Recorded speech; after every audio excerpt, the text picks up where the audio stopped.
Hello, my dear friends. Let's get things started with enough time to get a drink and have a nice little chat before the match. Also get this pre-roll ad out of the way before the game actually starts. I'll be right with you.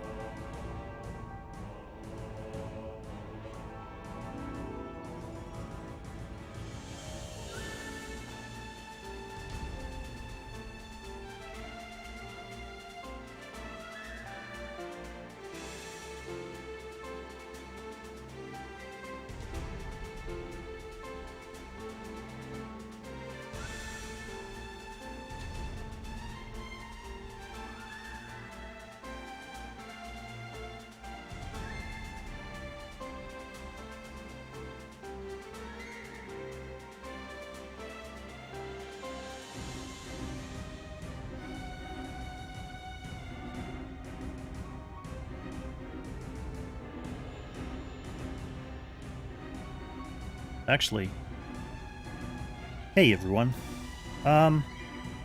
Just getting some links posted here and getting YouTube opened up so I can make sure I can see chats from all across the mobile platform spectra.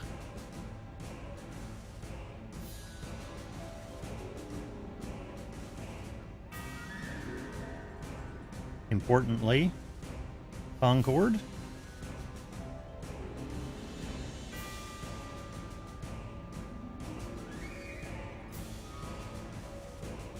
Jenny Cord. Hello there, Disco.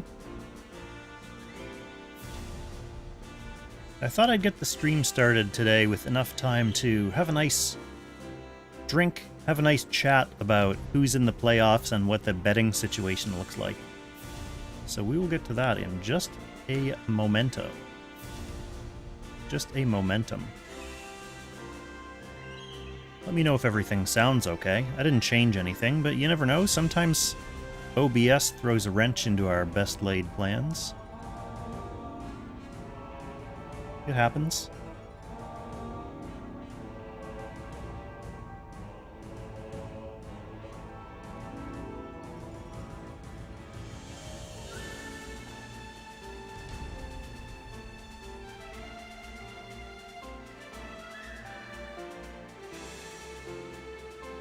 Okay, let's first take a look at the brackets.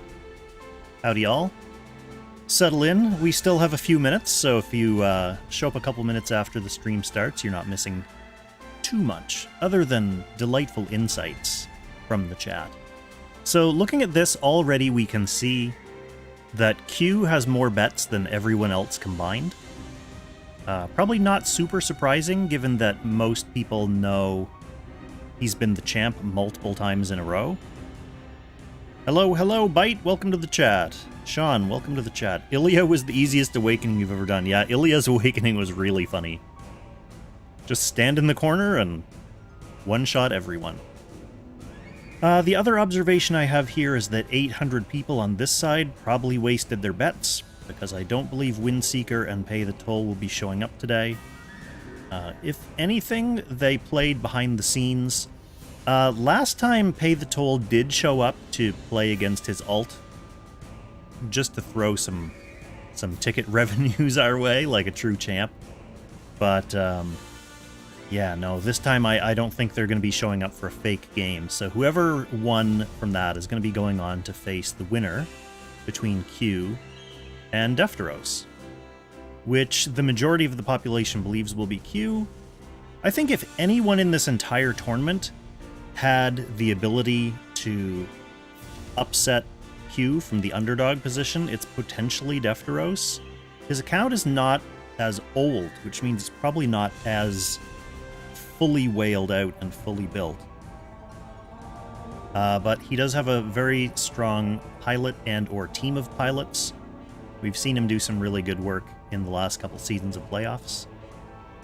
So let's get this ad out of the way, my Twitch friends, just so that we don't have to worry about it for a bit until after the game is well underway. So we'll get this ad out of our way, and then we will continue.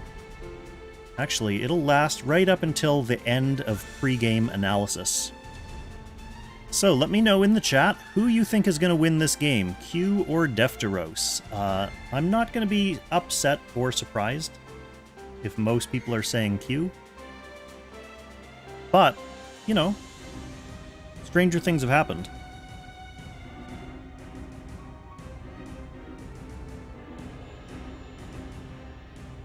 Let's throw a poll in the chat, actually.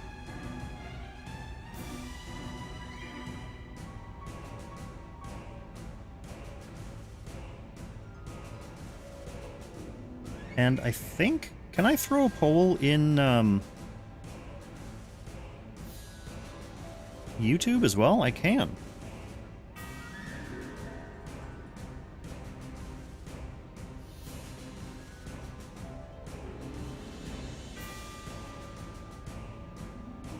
Alright, go ahead, my YouTubers. You're now able to bet without using in-game bet currency. So, it is 30 seconds before the game. Let us not forget the most important thing, the pre-stream pour. I've got some Dr. Pepper Zero for today. And we will see if we can get a good on-stream pour going. This is the true stream that everyone comes for. William.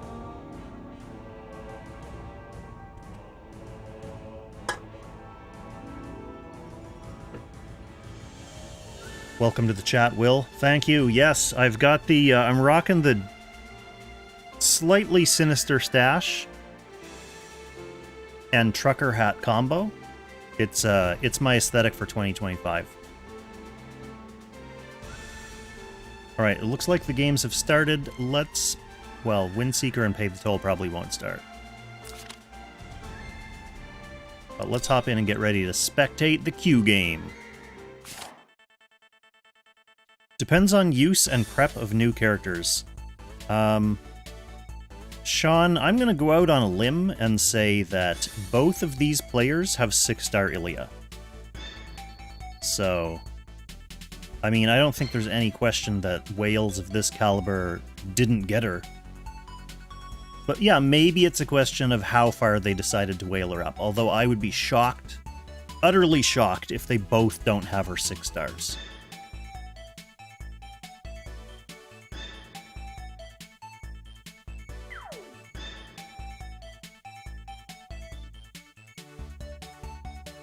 So, yeah, let's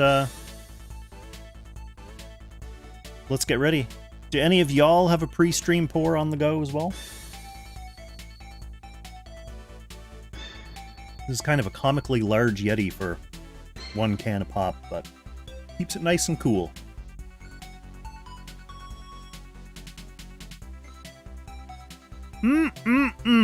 All right.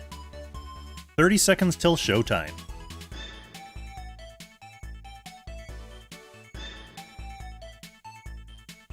Defteros is due to win a season. You know what? I agree with you, Sadao. I think he has the potential. Like I was saying at the very start of the stream, I think if anyone in these playoffs had the ability to upset Keu as an underdog, Defteros is definitely one of those people. Doranon, we saw Captain Commando played by Trinhav 2 rounds ago. Earlier in the playoffs, there was definitely some Captain Commando play. Capcom was carrying out some full team wipes. Okay, so Keu, player 1 on Gemini Bridge. We're probably going to see double Enya bans. And probably still BS. Oh no, we are... So Keu wants to flex the Ilya.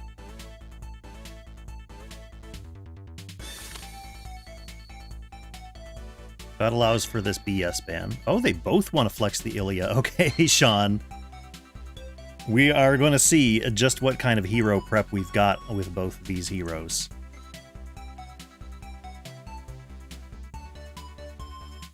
Yeah, maybe... I mean, the way... These pilots are both used to Chinese play. So they are definitely more familiar. They've been playing with Ilya for several months now.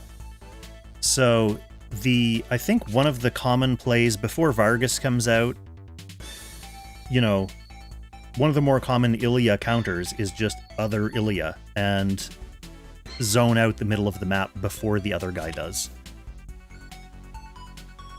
So we'll see. We'll get a little bit of a preview of how they play here. For anyone who hasn't been following or doesn't typically follow streams or VODs of Chinese playoff games, I'm going to get a little preview here for what our next ladder season is going to look like.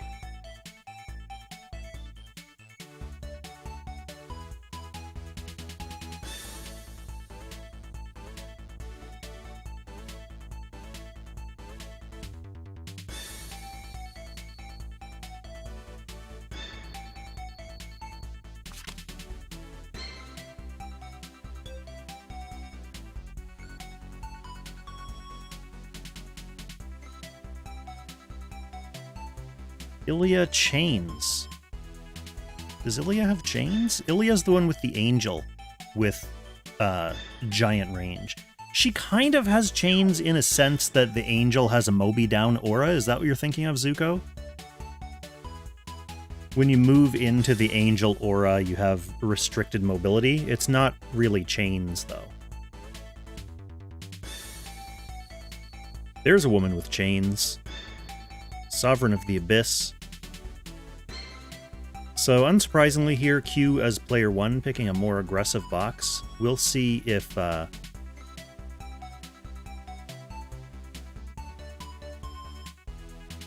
see what Defteros picks here to counter. He's already second picked a tank. Tank / off healer, since that LB is almost certainly on the new bottle accessory.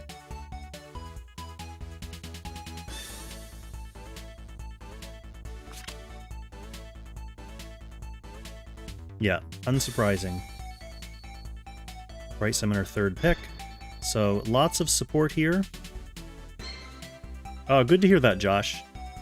We weren't entirely sure. I mean, Pay the Toll and Windseeker were being a little bit cagey about who they were going to advance on their side. Although, I think Windseeker may have the slightly stronger account.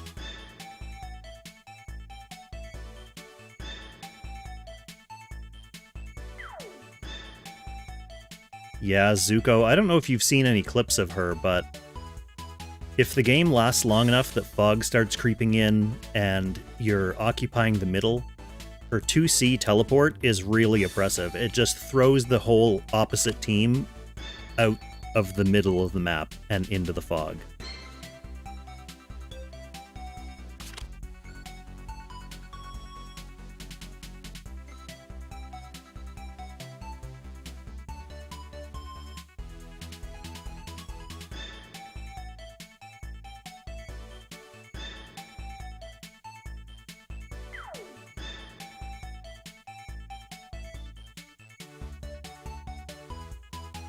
This is looking like a meta that I'm not looking forward to next season, to be perfectly honest.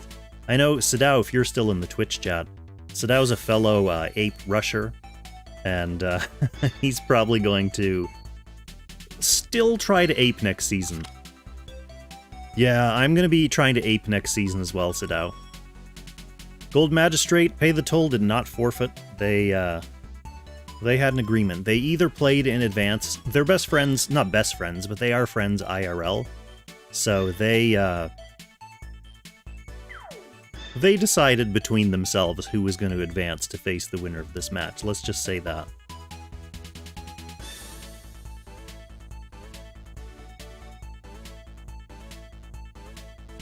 I don't know if they actually played like a serious official, unofficial game, but I know they've been scrimming like crazy. They've probably played, you know, dozens of times to practice for tomorrow. I guess tomorrow will be the finals. So yeah, we end up with this nice-looking tank push team on Defteros' side with a nice, solid, reliable tank, a nice, solid, reliable healer / buff factory. AO really here. Potentially to chain up some of these guys, some of these more mobile guys, And then we have an Isolde who can kind of hang out with the tank and build up strength. Keu, it looks like, is going to try to get into mid and be a little more aggressive to punch through Defteros' lineup here.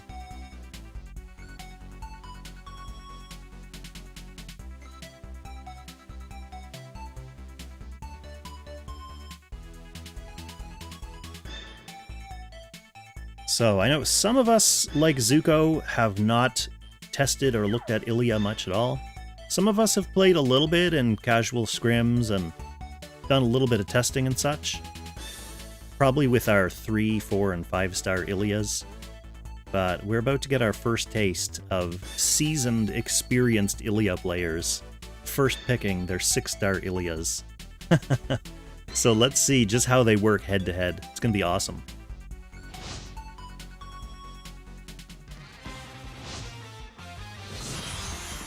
Okay.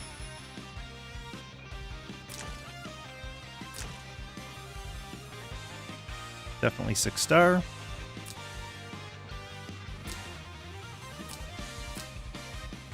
Butterfly on Mac.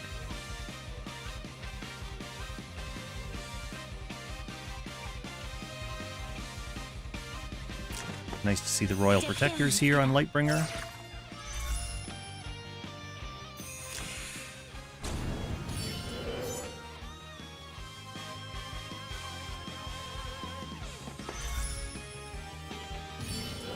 Okay, so the first angel has been deployed.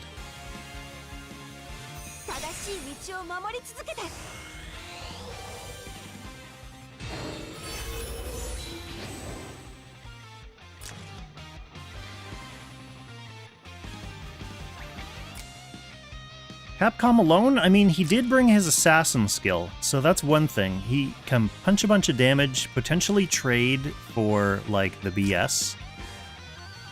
Maybe what he wants to do is trade for the Ilya. So we have double AoE on the AO here.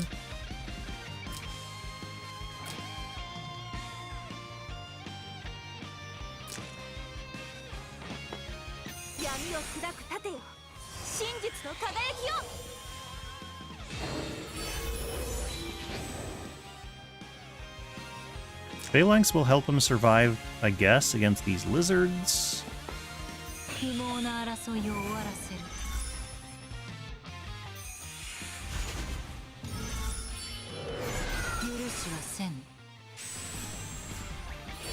I mean, I guess that's the reason we're seeing people who are dedicated to picking Lightbringer again. There was a time when people were kind of backing off picking tanks earlier in this playoffs, but I mean, if Ilya can reach all this, you kind of need to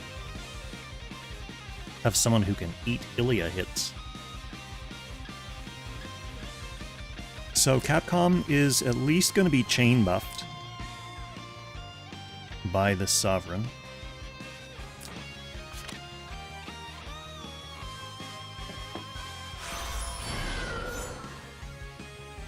Nice little breeze there, building up some Capcom stacks as well.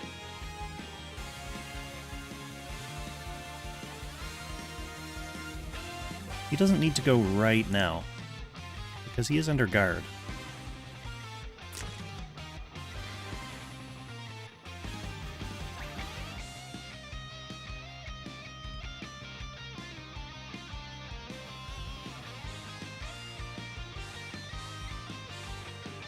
All right, let's check in with the polls.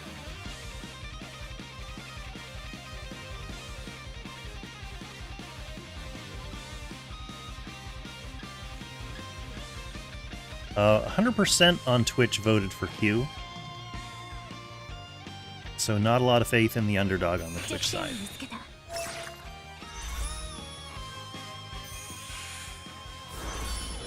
On the YouTube side, it looks like we have at least one vote for Defteros, but it is 93% in favor of Keu. So, heavily favored, both in terms of in-game bets and both stream chats.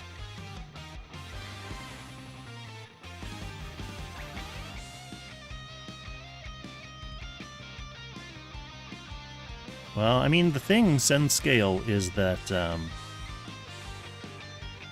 person's record is in the past.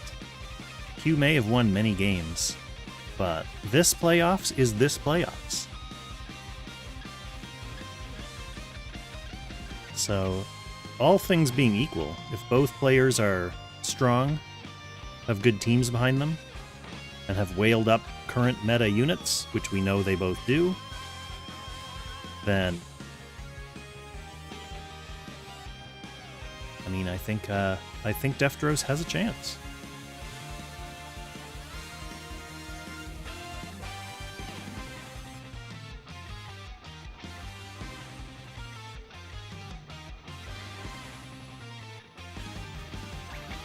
Yeah, I agree, Zidao. Without having an opportunity to actually go in and look at Defteros' units and his box. Actually, so this is not a 6-star Ilya, though. That's one difference. I'm really interested in knowing why Senscale thinks Keu is so favored here.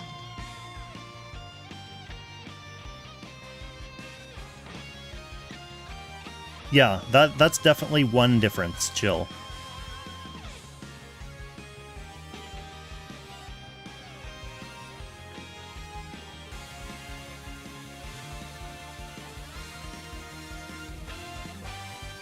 Cap Commando is about to insane all over Defteros' team. All over one of Defteros' units.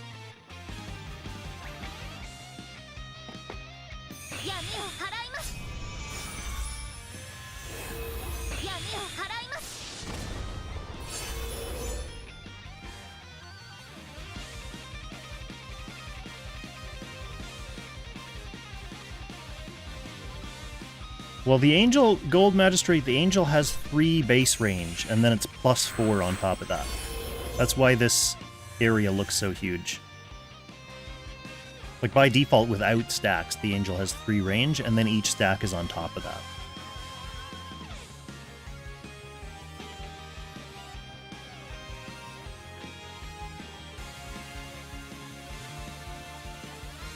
So we are just winding down on turn 1 here.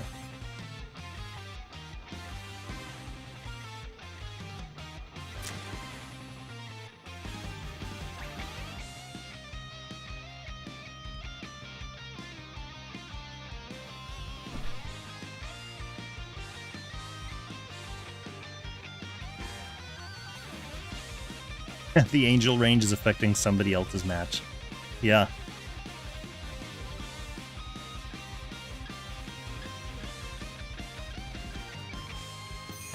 How funny would it be if it wrapped around the other side? Like if it went off here and started coming in that side.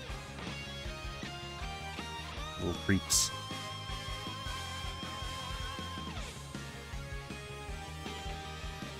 Yeah, I mean, especially knowing their track record, Senscale, having this, I think the main reason they did this is not even to show the range, it's because that's also an aura. So you kind of have to know when you are going into the Moby Down aura. Alright, so this guy, immune to mobility down, or immune to AO chains. So he's going to pick his moment.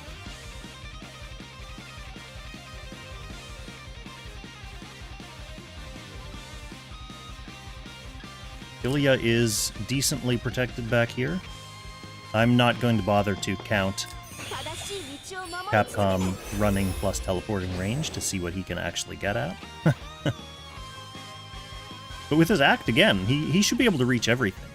Like, he'll run in, teleport, do his AoE, and then get his act again after that. He'll be able to loop around and hit this.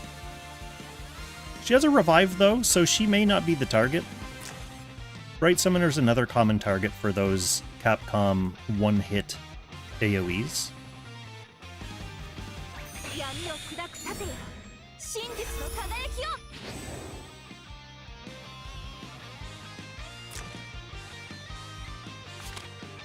Lightbringer rocking 5 bottle stacks.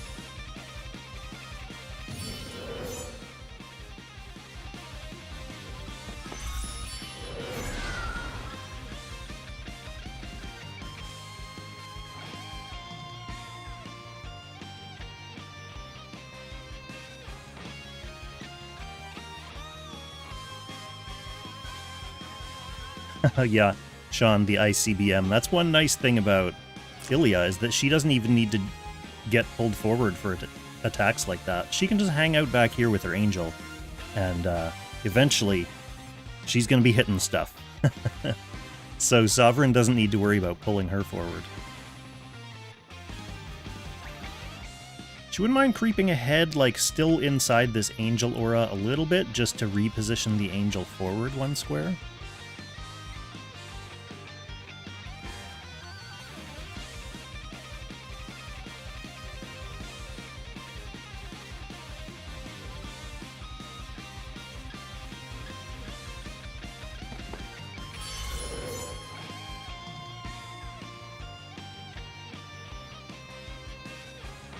Almost thought Mac was heading for the hills.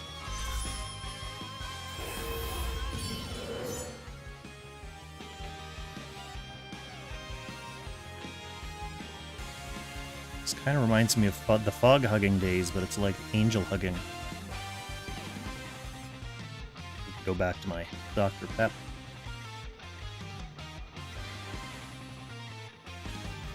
Keep my energy up until things start happening in this match. This is very valuable information to see, though, how people set up around their Ilias.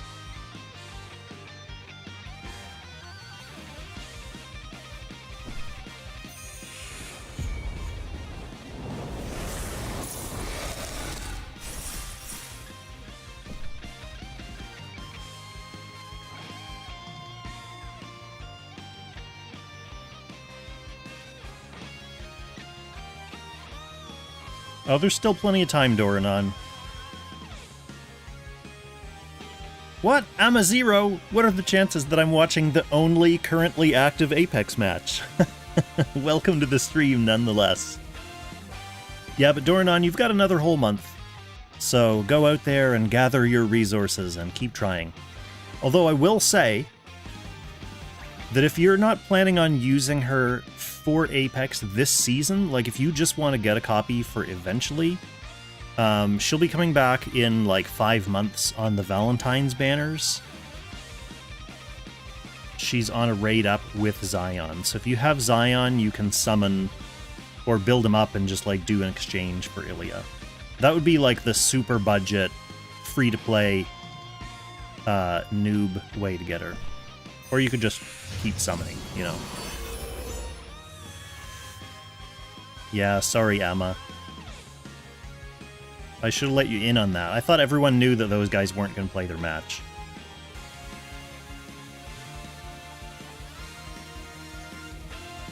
Well, Will, Zion is the main protagonist of the WonderSwan game, so most of the women in the game are potentially Zion's girl, yeah.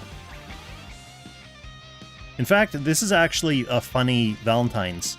I think it's the first time we have a two Valentine's banners, and Zion's on both of them. So there's a Zion Ilya raid up and a Zion Alia raid up. And they're separate banners.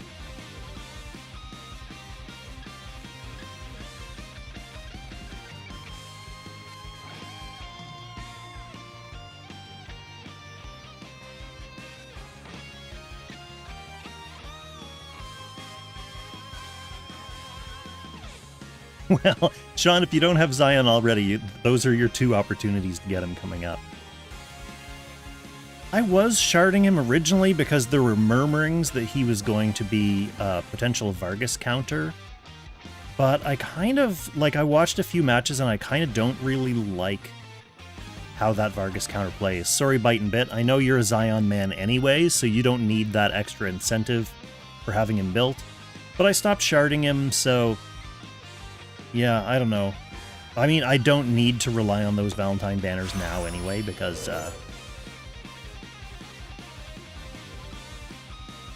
okay, he's still got Capcom. This is potentially both for positioning / stack building. Maybe he's concerned about AO coming in for a, cheeky black hole here.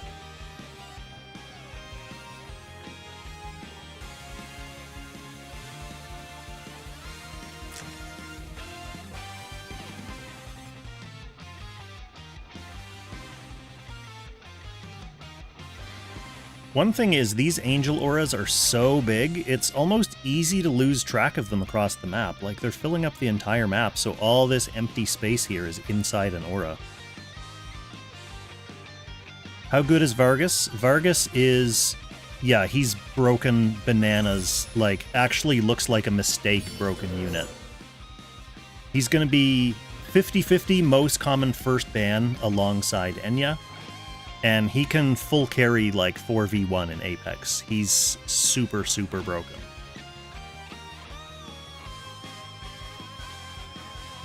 So we have this whole month of Ilia Alia, and then there's another month of Nornorin Safrine, and that then Dragon Slayer Vargas's banner comes out. So you got like 2 months to save up, and then the month that he's active as well. And yeah, most of us Apex players certainly are going to be saving up a lot of resources, not just to try to summon him, but probably summon a few copies of him. Hugo, welcome to the stream.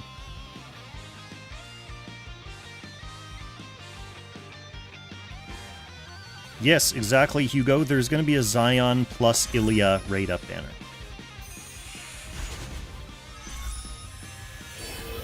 So one of the things we used to do on Valentine banners when we were hurting for units is summon on the banner, get the first SSR, and then shard them up, and so that you have enough, like, at the end of the banner before it goes away to trade in those extra shards for the other character on the banner.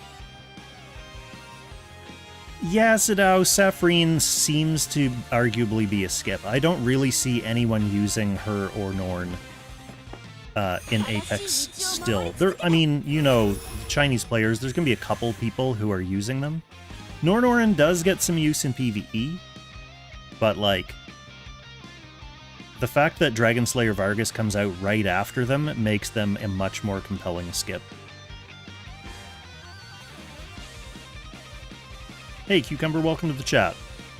We're doing all right. We're waiting for something to happen in this match. I mean, both players have scary drafts and huge angel auras.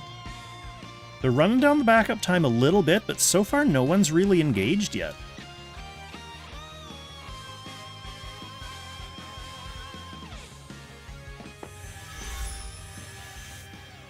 They're almost out of backup time, and the fog is closing in, so they're going to be pressed into each other's laps here soon.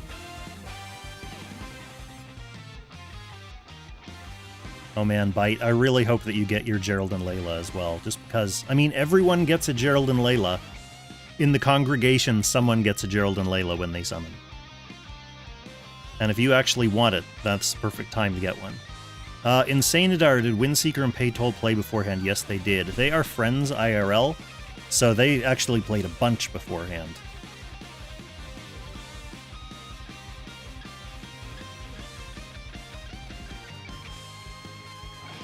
I agree with Sadao and Will's analysis of this game so far.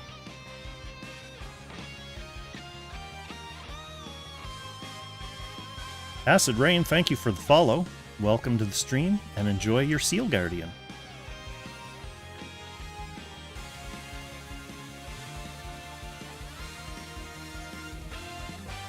Defteros definitely, I mean, being very patient. This is how much time it takes to be very patient. I think he is not liking the prospect of having to move up when this fog moves in. Every square he moves up is just more guaranteed Capcom hitting stuff.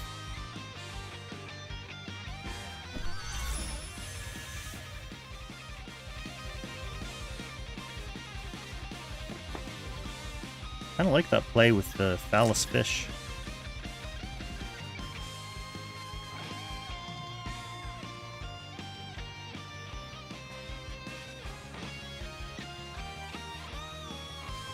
Finals for the win, yeah.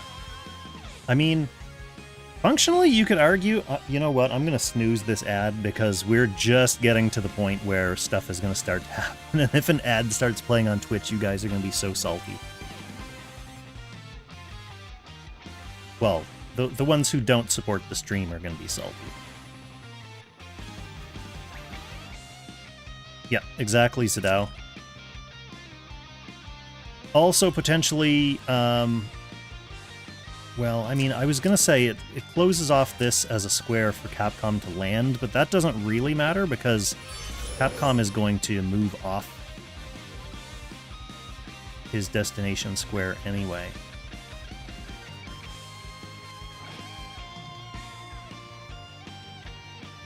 Who's pinging me on Concord?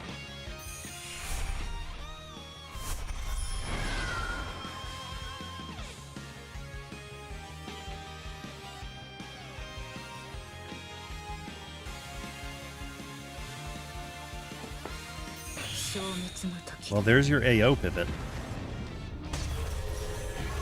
Ooh, a nice spicy silence on that. And Lightbringer. Is that attack down or damage down? Attack down and silence on the Mac.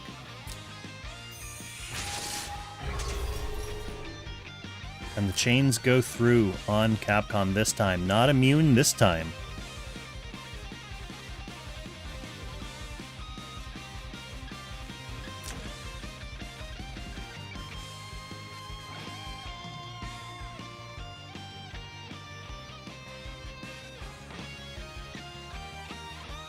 Nine seconds of backup time on Defteros' side, 10 on Keu's side. Okay, so Capcom coming in.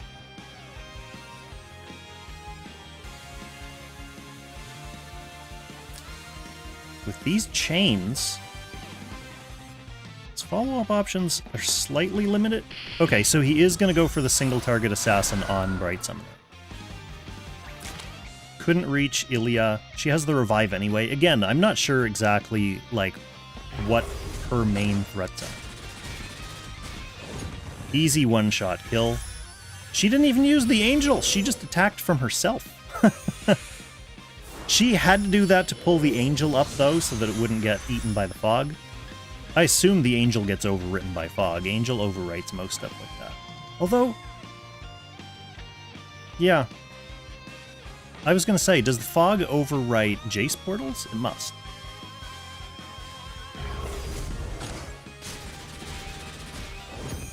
Okay, opposite Ilya, just going to take life off AO here. Might as well. Ooh, look at that range! Did you see it? It is now the entire map. Officially, the entire map is covered by Keu's Ilya Angel.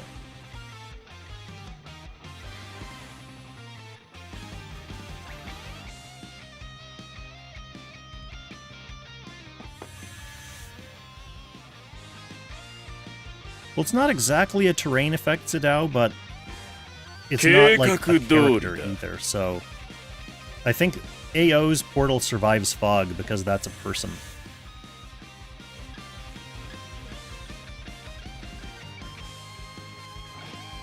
Sho's control metal should survive fog as well, for the same reason, because he's still there to come out of it. Okay, we got a one-shot Lightbringer.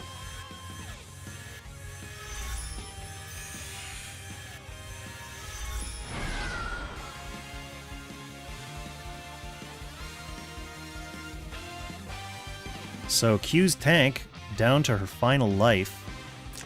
Max silenced. Maybe this Ice Melda is on Nightbloom? I mean, she should be on Nightbloom. Let's find out if this dispels the silence. It does. Okay. Will, did you get Ilya? Or you're just worried about getting tank busted?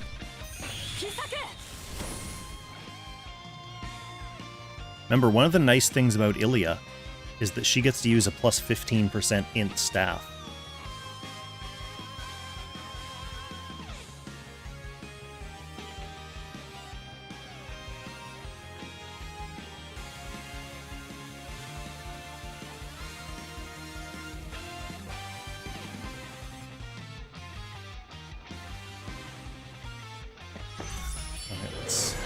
Well, I'm out of snoozes, folks. We are gonna get an ad on the Twitch side.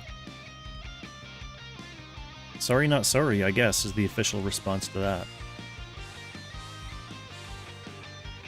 But if it's any consolation, the way these guys are playing, it's still gonna be like on the next action by the time the ad's over.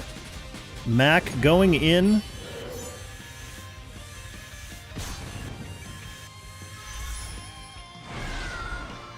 should get his additional action. Will he ignore guard with this?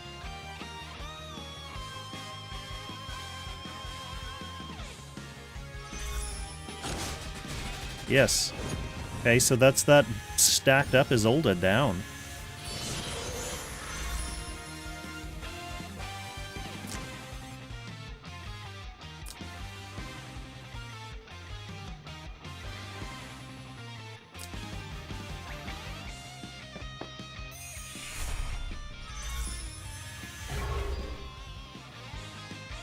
We do have an AoE here to clear that fog if Defteros wanted to go that way, but I think he's going to want to preserve Ilya for more effective uses.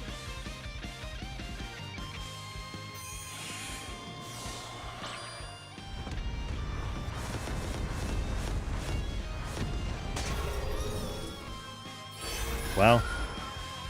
I mean, I know it's just a clone, but Fort put in some work there, keeping old Mac alive. He's gonna go for just a chip on Ilya. A couple chips.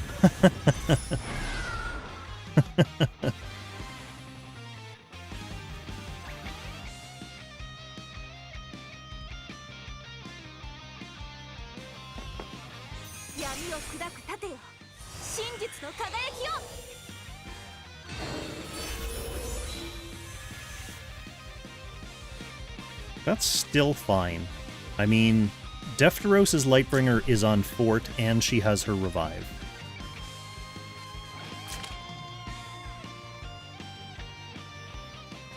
Both players completely out of backup time. This is amazing. This game's awesome. And there's the second one-shot on Keu's Lightbringer. Okay, this is looking like Defteros' game now. Oh, look at this. That angel's still alive in the fog.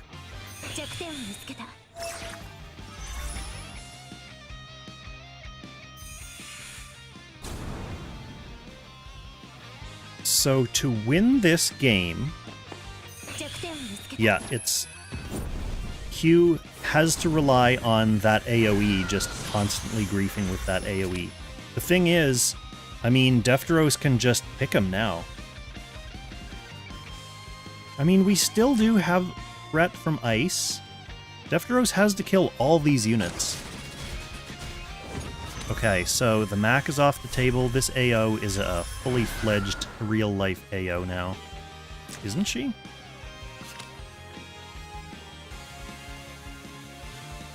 She should be.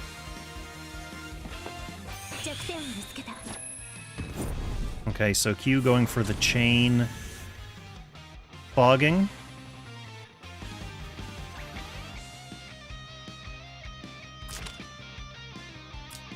Remembering that we're in a Moby down aura as well.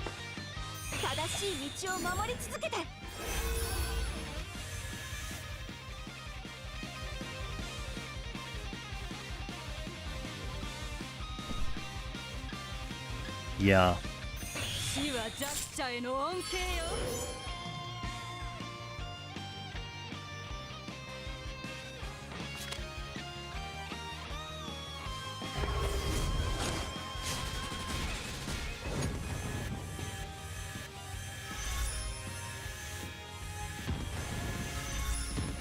Oh.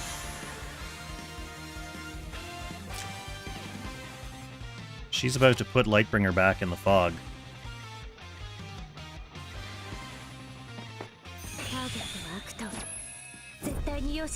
Sacred Repulsion. How repulsive.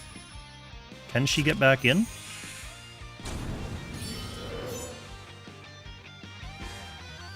Will, how did she lose both? She lost her first life by getting hit and her second life by being fogged.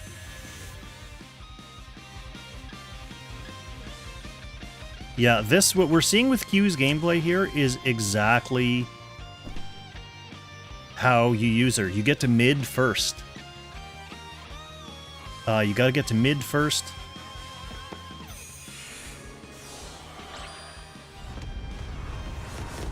and then just keep repulsing people with your Angel. Although, ooh, this AO play, sacrificing her life to get that Ilya off the map.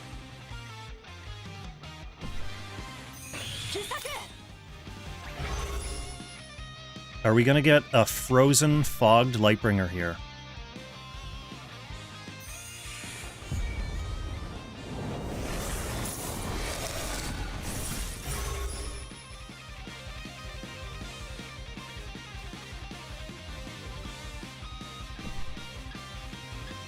Disco, it was originally partly a response to Apotheosis.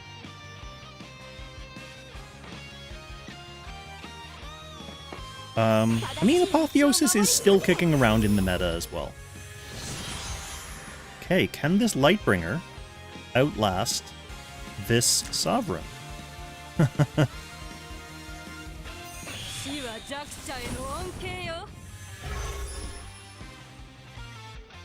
Thankfully for Defteros, she's not getting stunned. She needs to get out of the fog here. Oh, she's... Is she gonna ice herself on this icicle? No. Keu has just crept ahead in damage. 5,000 ahead in damage. No backup time. 5,000 ahead. Both these units have offensive skills. Okay, Keu now well ahead.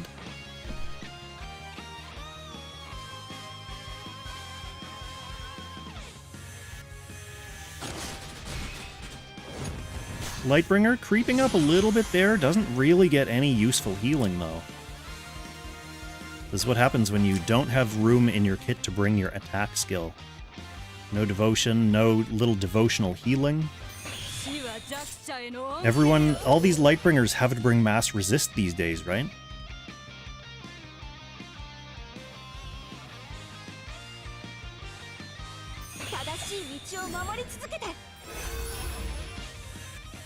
Okay, there is the bottle sustain, but Defteros needs to either do some big damage to catch up, or actually kill this Sovereign. What do we got? Oh, this is the last action. This is the last action. I don't think he's killing Sovereign on this action. He is killing Sovereign on this action! Oh my god! Oh, baby! Defteros with the very last action win. The last move of the game pulls it out for Defteros. Wow. That was hype. That's a hype game. Yeah, it was all about the bottle, Emma.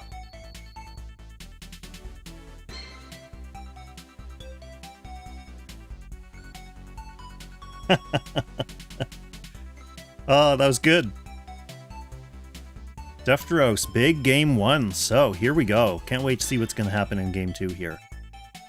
I'm really interested in the sidebox adjustments. So, it's an awful map. Keu's going to be player 2 this time. That's been happening a lot, you know. The losing player choosing player 2, probably partially informed by this map. Do you get to see the map first? I just wonder if Keu's going to sub out Capcom as player 2 for a more defensive-oriented unit. Or if they're going to stick with these boxes.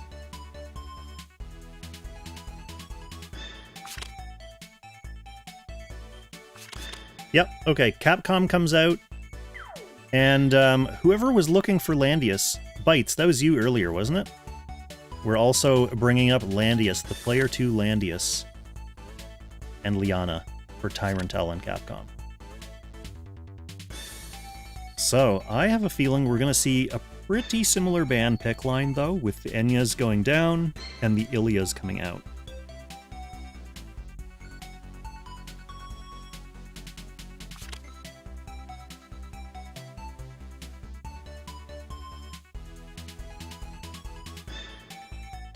Picking off one of these tanks is going to force Defteros onto a tank pick here now, if he wants to get one. Presumably with Ilya Gaming, he is going to want to get one. Defteros congratulating and, you know, showing his faith in that Lightbringer after her big win.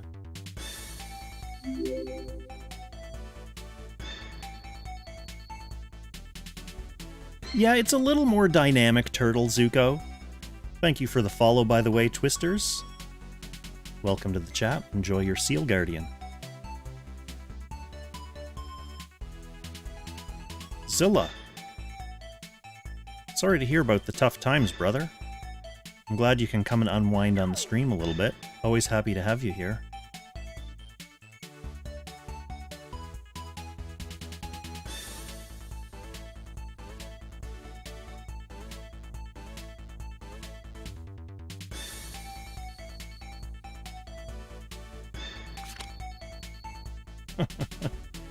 Will getting into it with Senscale in the chat for some reason. Why Landius over Tyrantel?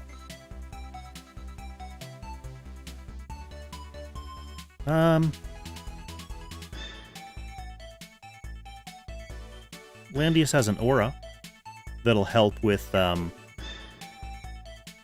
potentially reducing Ilya damage and surviving Ilya. I mean, one of the things we've already seen in Game 1 is that Keu's Lightbringer does not survive Ilya. So he has to do something different. Tyrantel definitely not going to survive Ilya either. So potentially the Landius is there in the dim and distant hopes that he'll be able to do something that the others couldn't. I mean, one of Landius's main strengths is range resistance, so could be a adept adaptation on Keu's side. Defteros going with the same line we saw before. First pick Ilya, second pick Tank, third pick Bright Summoner.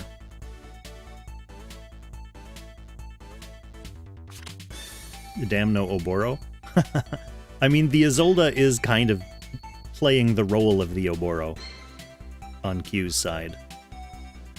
No access to Isolde on Defteros' side this time, so maybe we'll see if Keu puts his Isolde to better use than what Defteros did last game. Yeah, I mean, player 2 Isolde, nice to have. All of the potential Actigens on Keu's side are gone, though. No Liana, no Eshin.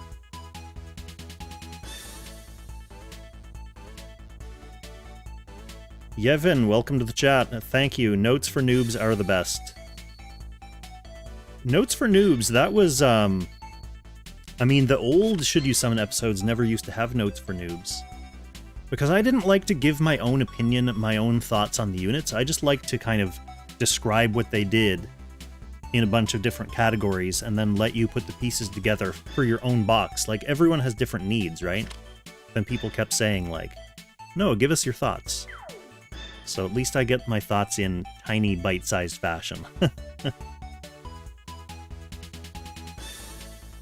Yeah, okay, so we're getting double Tiana action as well. I like that. Tiana is an interesting playmaker type character. And coming from a game 1 with 0 Tianas to get Tiana versus Tiana. Also Defteros with 2 healers.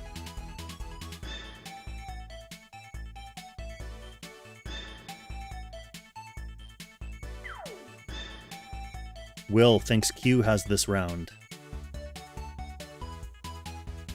I mean, hang on, I have to twirl my mustache while I consider this. I think Keu's team looks good. But I think possibly the difference maker will be if Defteros is Ilya, chews up that Landius.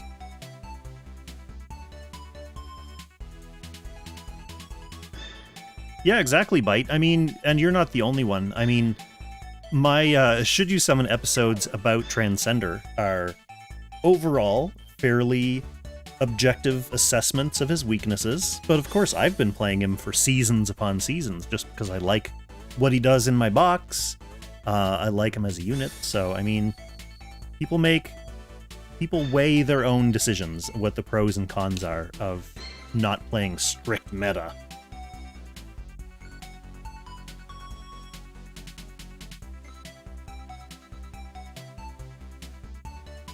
Yes, act again. Too strong here with Ilya. I mean, ultimately, Defteros is going to have to build up the Ilya, build up the Angel stacks first before making the attempt on the Landius, but having this Liana in his back pocket for an act again.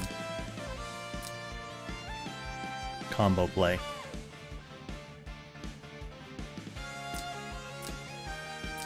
Apparently no need for mass resist on Lightbringer this time, even though Sovereign is over here, just because we've got 2 healers.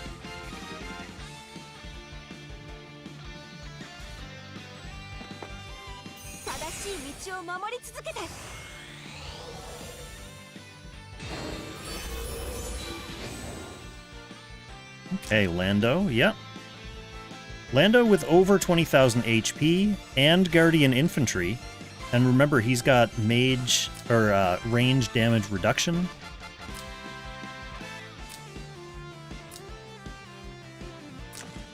I mean, it's Landius.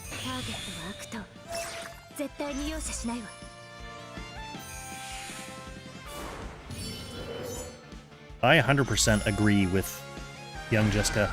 Poor Young Jessica, the OG range mage. Now she's just outclassed by some random angel. Young Jessica is herself the angel, I guess. What movement type SP Landius is going to have? I mean, the unit is Cav. I didn't read his kit too closely to see if he, for some reason, just has, like, Terrain Master on top of that, so he should be Cav movement at base.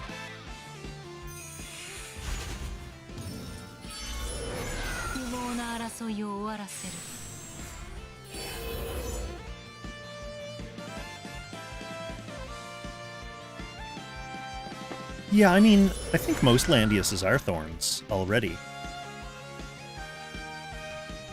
Or if we're thinking between, like, Thorns and FM, this one seems like it's more likely Thorns than FM.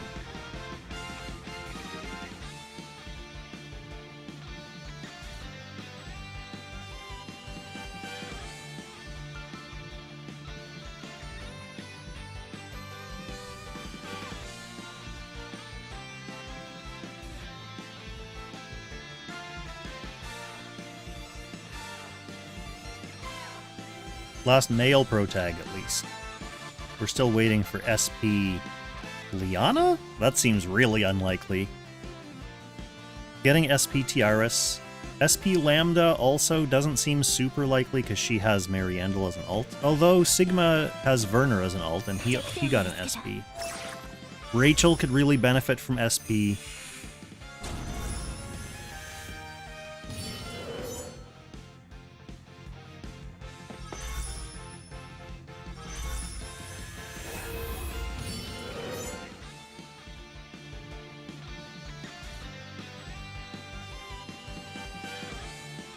I think Liffany would be more likely to get an LLR than an SP Amma, just because she's more of a side character. So far, the SPs have been mostly limited to the important, like, main characters of each series, or each entry in the series.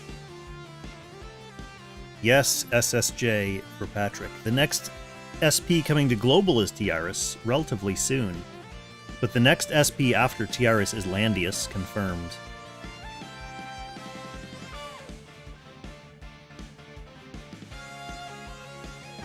Well, one nice thing about SPs over LLRs is that you don't have to summon and build a new unit. They kind of, like, clip on to the existing kit. Which works really well if the character has, like, a kit that is already synergizing well. If it's a kit that's totally scattershot and doesn't really work well together, then sure, make an LLR of that unit because they need, like, revamp from the ground up.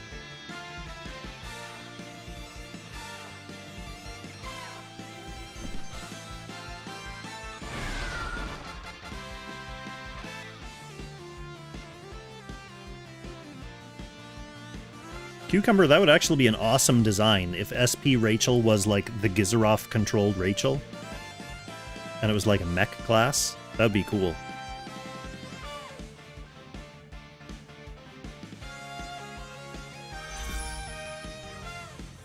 So, are these players going to take forever to set up like they did in the last game? Let's make this map a little bit bigger. For easier scrolling back and forth.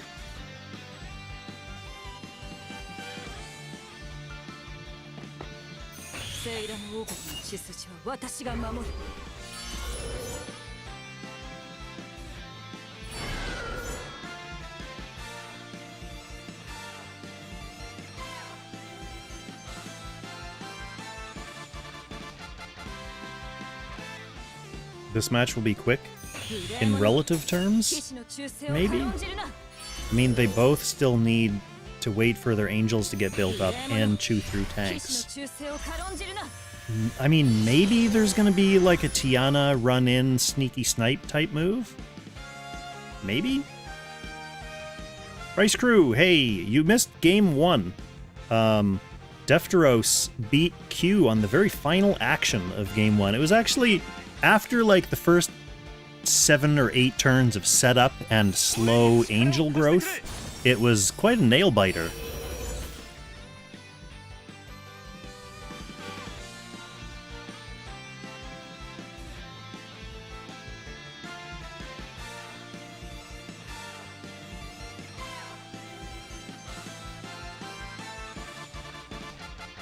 I mean, one thing is, Q's only healer is the Angel Aura.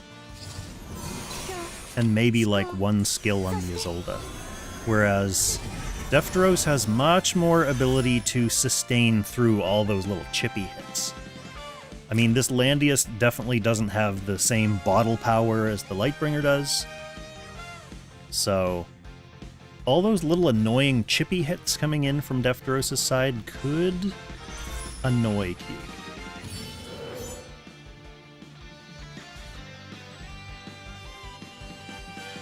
Get Leo back. This is why I prefer rush play. Yeah, this is... Many of us are dreaming of the days of our ape rush play. 10-minute games. Ah, so beautiful.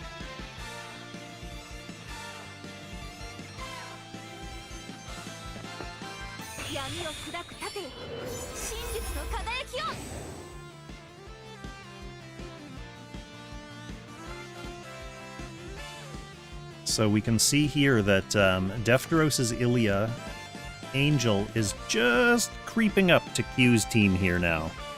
Just a little bit more. Well, one more end action in the Angel's range will extend this by 2, right? So Landius will still be just outside the range, but he'll be guarding people in the range. Yeah, that's right, Invoker. She can't hit through guard.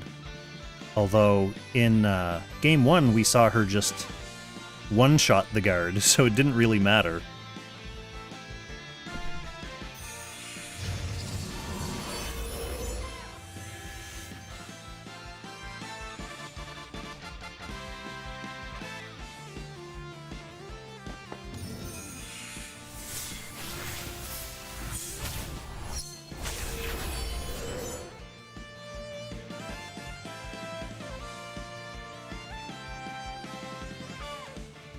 So,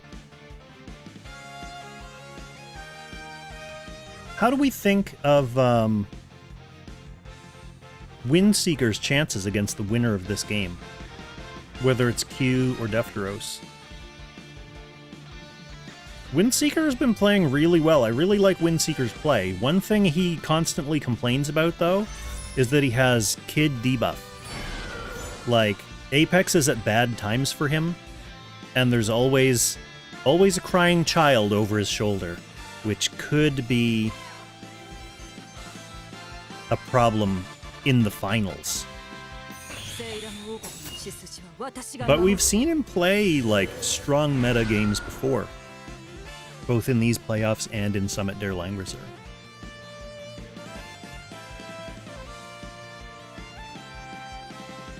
Creamy Mummy comes in with the spoiler. Keu is doomed. I've put tickets on him and I never win bets. Well, sorry to hear that, Creamy. Rice Crew, she one-shot Keu's Lightbringer.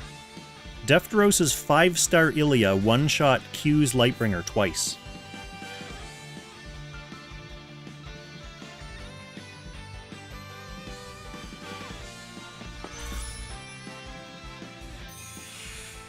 What do I think of the meta after Dragon Slayer? I mean, I've been playing this since day one. I'm fairly accustomed to the meta changing, you know, the ups and downs, the crests and the troughs.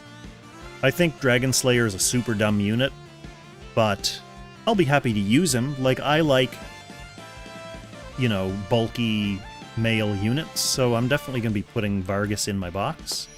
I'm a Vargas fan anyway, so we'll just see how it plays. We'll adapt to the meta, we'll first ban Vargases, and learn how to play against Enya and Ilya. No, I think it'll be fine, it'll be fine.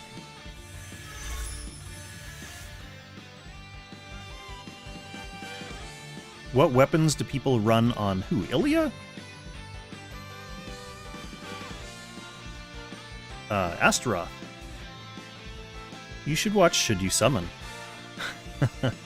See, the thing is, this big angel aura is a non-immunable mobility down aura as well. So everyone that Ilya's actually capable of hitting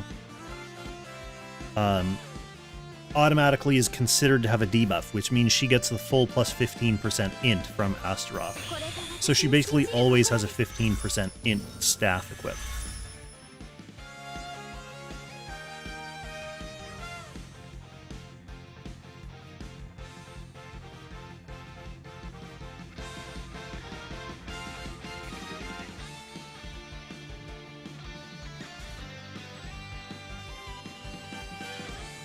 Rice Crew's out here about to build Emilia. Can Emilia actually counter-hit max range Ilias? Can she? Ilya does turn off Emir Redeemers.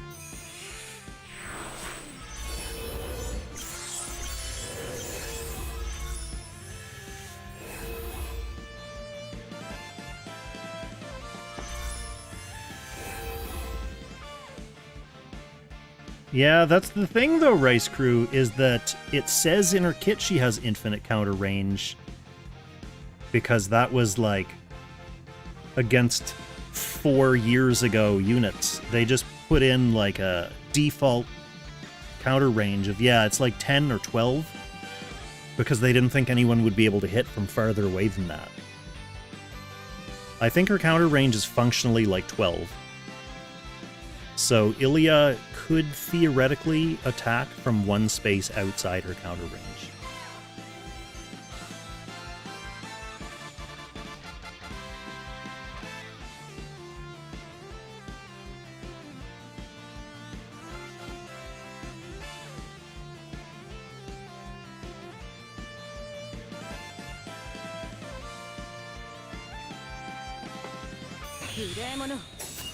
Okay, more chippy knives.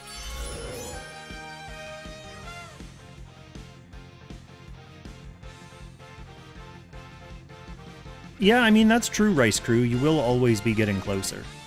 The question is, if they can kill your Emilia before they're forced close enough to get countered. So the opponent would need time to build up a max range Ilya.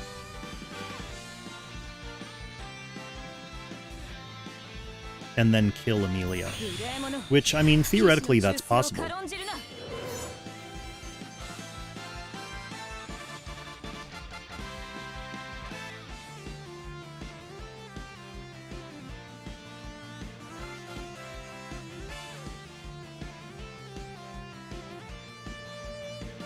Astaroth is the stun staff, yes.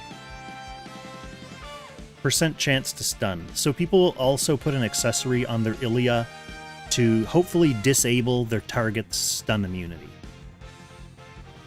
So if you think your opponent is going to be running lots of Bond of Arashi, you can put on the Compass to disable that accessory and get a random 30% chance stun. Or if you think your opponents are running lots of Butterflies, you can put on Apostle of Doom, and the pre-battle debuff turns off the Butterfly, or it procs the Butterfly, I should say. It doesn't turn it off, but it procs it. And then your stun has a chance to go through.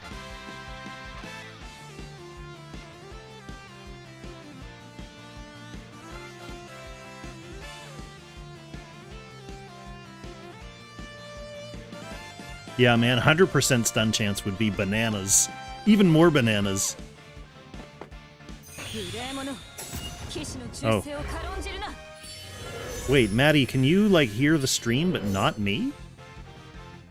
I think everyone else hears me.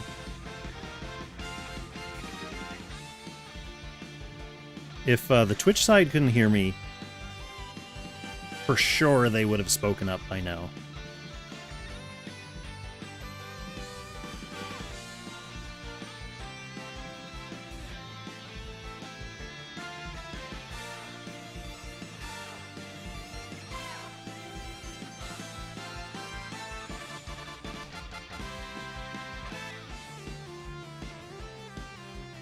Okay, it's just Maddie.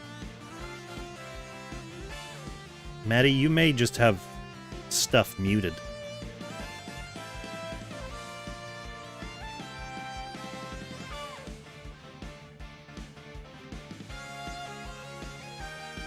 I will say that Keu and Defteros are being very respectful of the Twitch viewers who are currently in an ad by just not doing anything right now.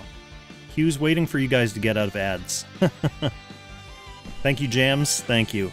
Glad to at least have confirmation there. That's really weird, Maddie, if you could hear Lang music and not me, because I should be just... all of the stream volume should be coming through at the same time. Okay, here we go. First attempt on Landius. Ooh, she takes some reflect damage, but not scary enough to be scared. Landius not below 50% after post-battle healing and stuff. So, we potentially now will see Landius having trouble getting healed back up, and an Act Again play on the Ilya. It may be time. It may be time.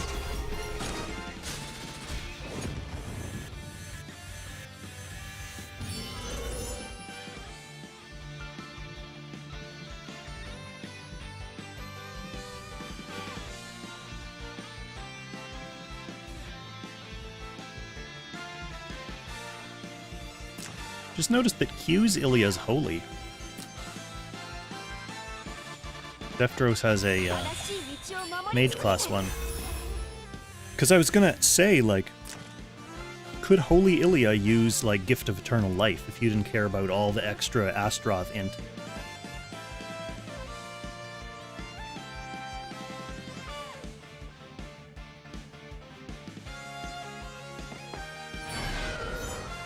If he was going to plan to play healerless, then a little bit more incidental healing certainly wouldn't hurt.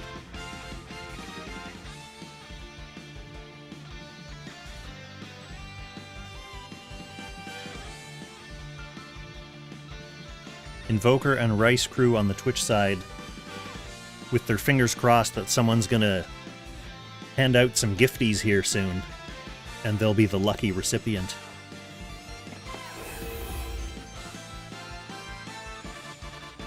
Don't worry, fellas, the next ad isn't until probably after this game is over. Probably. I mean, it's gonna be a long one still.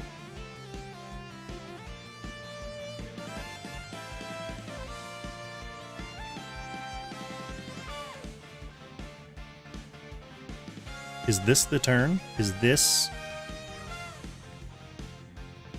the act again, double Ilya on Lando turn.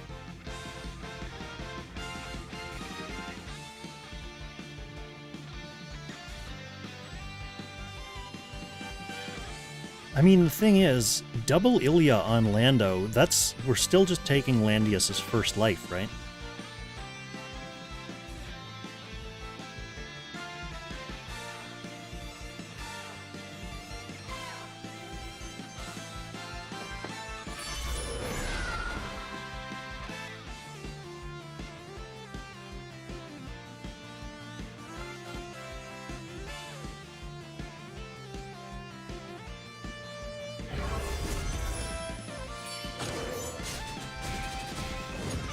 Okay, there's the first Lando, yeah. Finishes off the first life.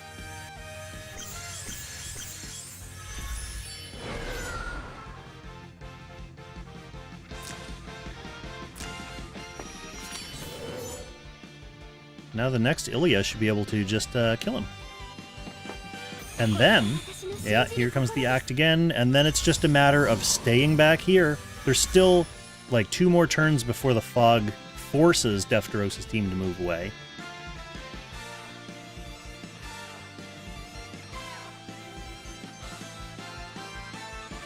Excuse me. I'm sure I got to the mute button before that happened.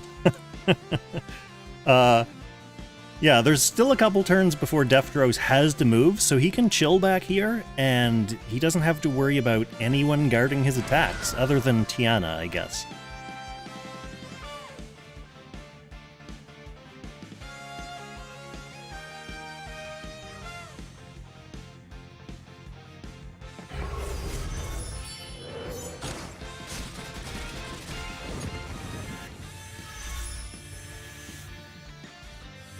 Alright, there's Landius down.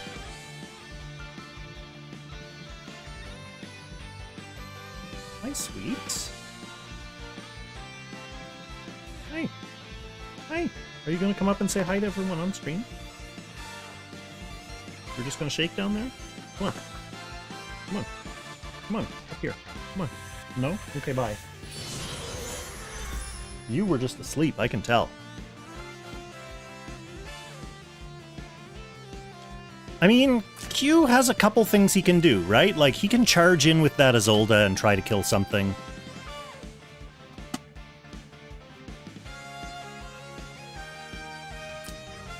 You know, this may be time... The mobility aura doesn't matter as much if Sovereign can bring in, like, Tiana and Isolde, but then Isolde can really only kill... I mean, she wants to kill Ilya.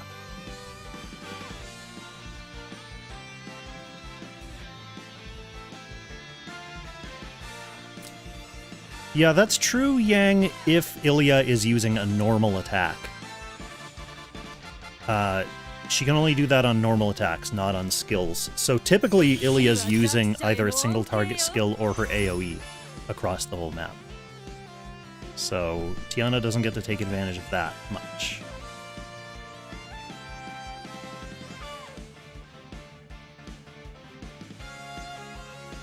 Exactly, Creamy.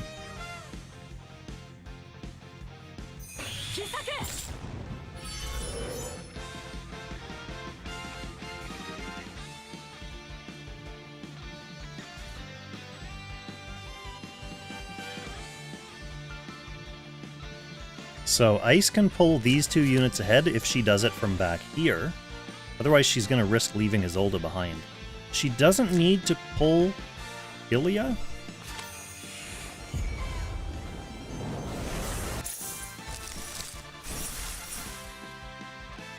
Oh, she decided to go in without bringing anyone else with her.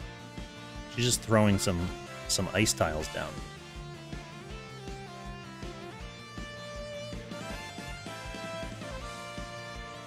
Why not put Elven Spear Throwers on Landius? Because they're not great. Guardian Infantry are a really good anti-ranged troop because they're super, super bulky, and you usually get infantry techs. Yeah, dragging Ilya... Yeah.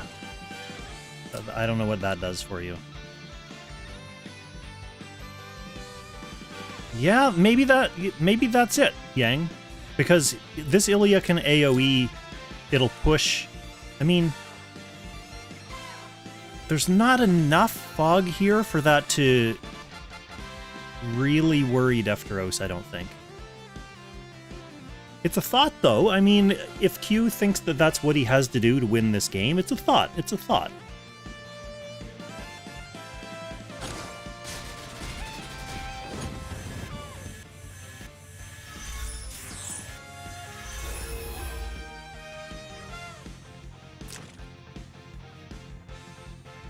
She doesn't technically need to resummon Emma, because she can cast it off herself, and they'll be pushed away from her.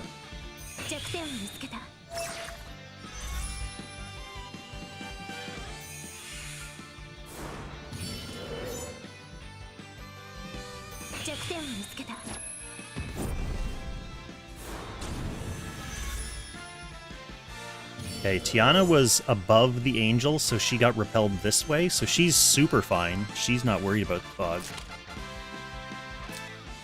Are these guys toast? Yeah, for the mobility reduction. Yeah, you're right, Emma. That is an important part of that play.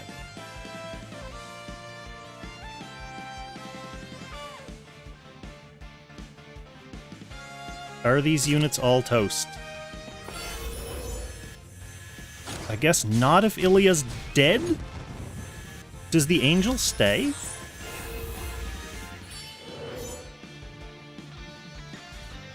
The angel stays, but there's no aura anymore. Yeah, so there's no aura anymore, so they can get out of the fog.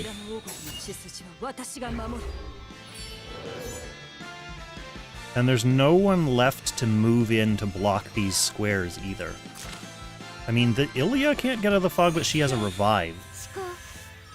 Yeah, I mean, I think this is fine for Defteros. Until Isolde gets in here.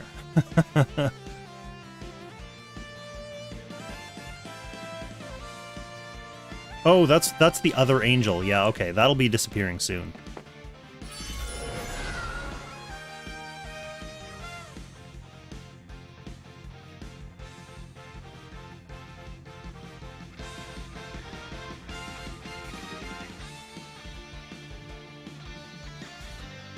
You're right, Cecil. Ilya's dead because she'll proc both deaths on this fog. Yeah, you're right. We saw that happen in Game 1 as well. So she'll get to try to do something. And then go down. Okay, I mean, killing Sovereign is worth, if you're gonna die anyway.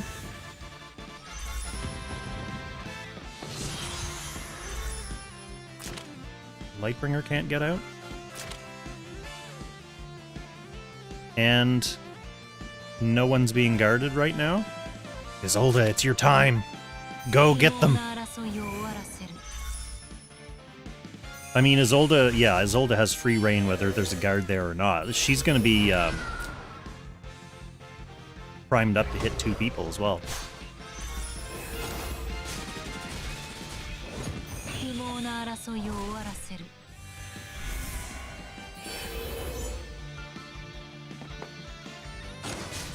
Rip.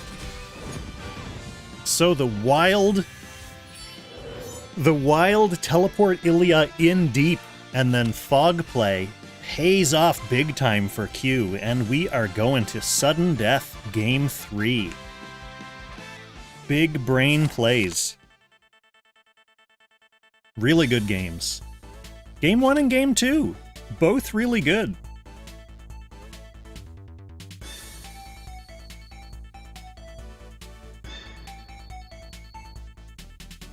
Yep, very cool. And you know what? We're only an hour and 15 minutes into this stream. Not bad for, like, 2 tank push games. We'll underscore 2 for 2.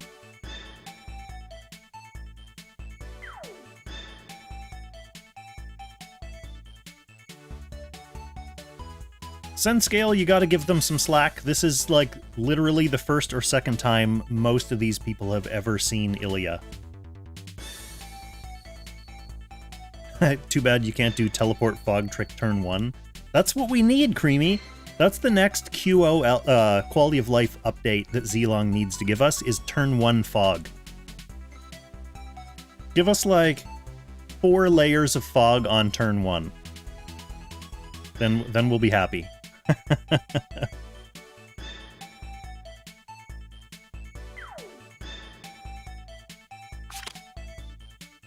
Alright, we are going to have no sidebox adjustments for Game 3. Keu is going to be player 1, and we are assuredly going to see the same first ban Enya's, first pick Ilya's.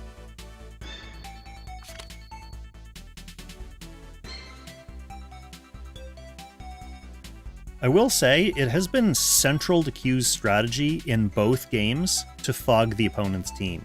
He tried it in Game 1, he got to center before Defteros did, and Defteros was barely able to squeeze out of the fog and hang on with solo Lightbringer.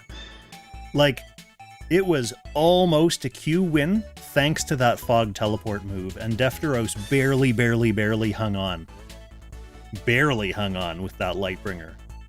So the fact that Keu's playing Ilya, I think, the way she's meant to be played, which is most of the game, she's zoning, she's threatening with her single target hit, but there comes a point in the game where you want to be closer to the middle of the map and switch to teleporting. The teleport is a real big endgame threat. Plus, the kinds of teams that these guys are both drafting, they're not really the kinds of teams that you can just rely on single target to one-shot, take out one unit, take out one more unit, take out one more unit, because there's going to be a strong tank involved, there's going to be a lot of revives involved. So, I mean, that's what we're learning here, is that's how Ilya is played, is it looks like she's a really strong single-target sniper. In reality, she's a zoner and then, like, fog teleporter.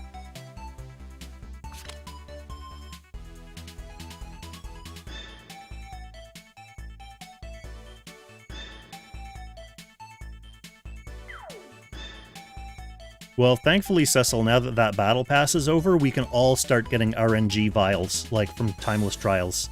Every week, vial, vial, vial. I know I'm going to be getting a vial from Timeless Trials. Not like I'm playing Lightbringer this season anyway.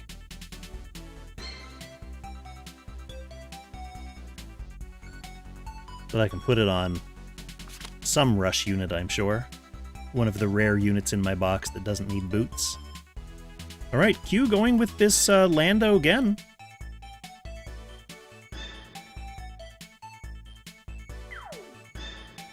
Desert map this time. We're getting a nice variety of maps.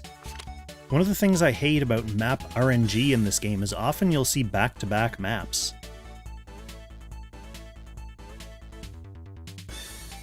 But we got Gemini Bridge, then we got Lava Map, and now we're getting the desert. Nice variety, nice variety.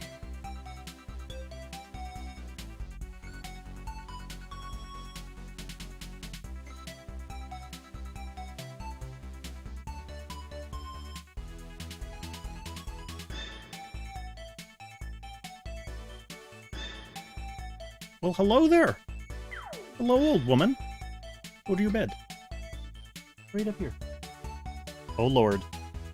You waited too long. Applesauce is here. Also, that is a laggy Dobercam for some reason. What's going on with that? What's going on?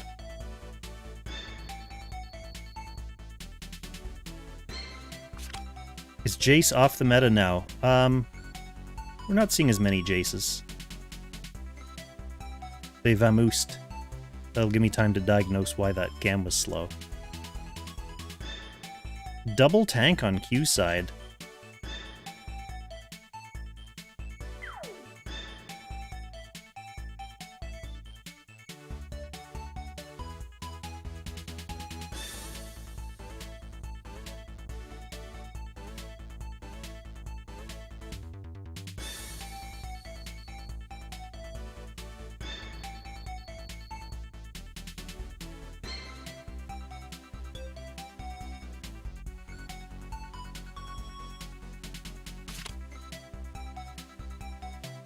Oh, I know exactly why. Think? Yeah, box specific. I mean, he's still in my rush box. And he's arguably not even one of the great rush units. I'm just checking this camera. That'll do it.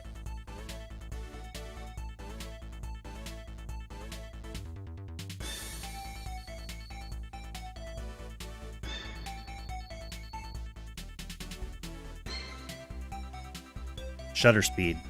Classic. Classic error. We have no Dobers to test it on anymore, but...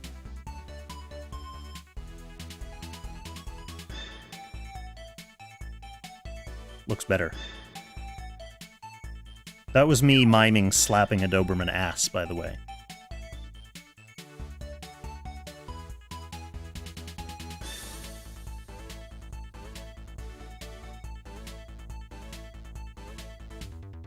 Nani?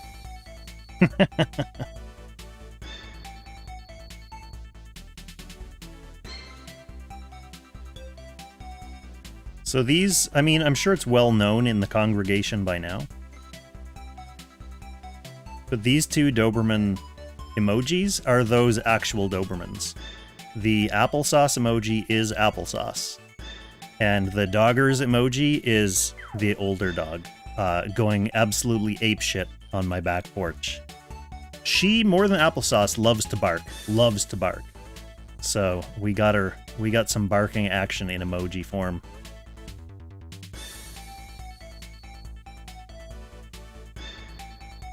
Amma, enjoy your trip to work. I'll see you when you get back to the stream. Yes, because this game will still be happening. Doggers is not only your favorite, Doggers seems to be by far the community's favorite emoji.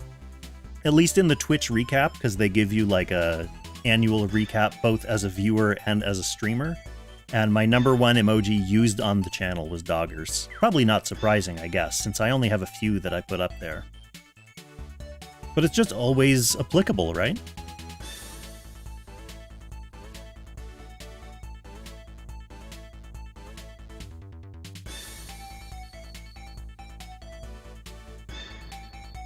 Okay, so what we have here is interesting on Keu's side. We've got the Ilya, as per usual. We've got the Isolde with 2 tanks. So Keu going to be looking for space again to build up this Isolde. Isolde's really dangerous in this meta, where you can hide behind your Ilya, the gradually increasing Ilya range, and buy a lot of time to build up your Isoldes. But then we basically have 3 tanks, or like 1 knife chip thrower and then tank for Isolde later in the match. On Defteros' side, though, the band pick looks a lot more like the first 2 games. So we've got Ilya again, we've got Lightbringer again, we've got Bright Summoner again. The only difference is this time we're going to have the Defteros Sovereign and Celica.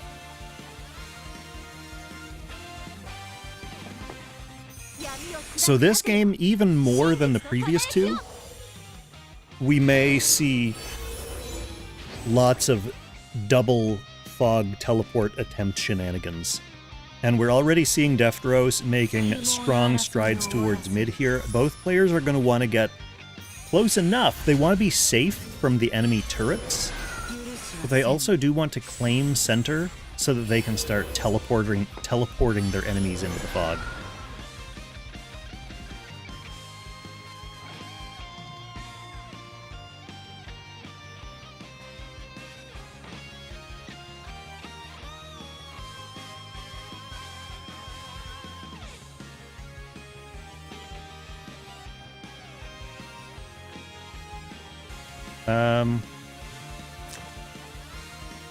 These are Lizard Riders.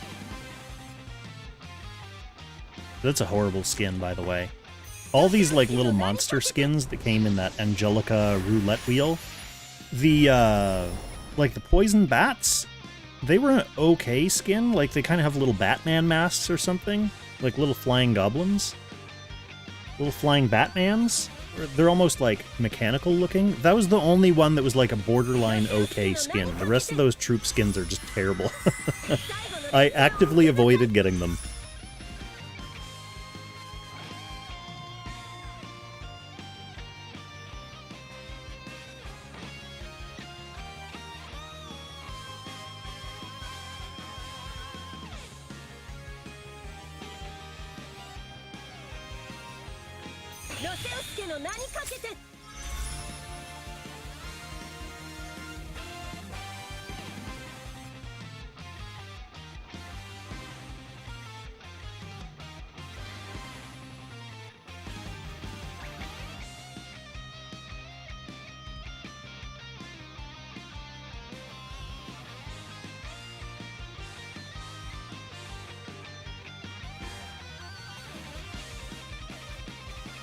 Take a look at our goals here. Oh my goodness. I'm only one new sub away from my sub goal, too. We're halfway through January. If anyone's still sitting on, like, a free Prime sub or something from Christmas, go ahead and toss that our way. We can hit our sub goal before the finals start tomorrow.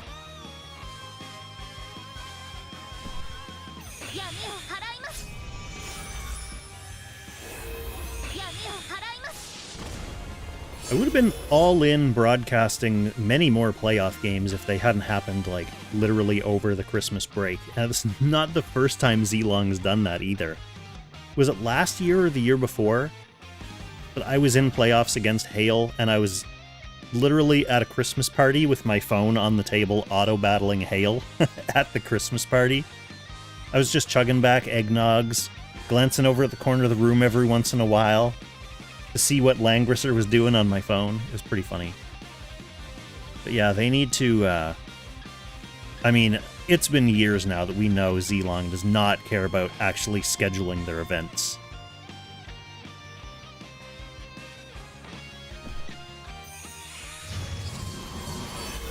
Yeah, Defteros being quite aggressive with pushing into the center here this game. Not like he necessarily really cares with the phallus fish, but getting out there. Hang on. Oh, I just got a notification that we met our sub goal, but I'm not seeing. It must be a private subscriber. They're not coming up on the alerts. So thank you, private subscriber, for the sub.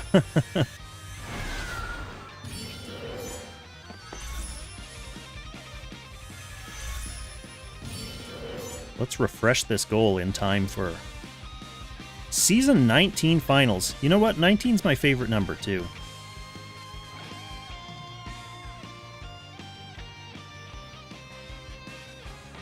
Favorite number 19?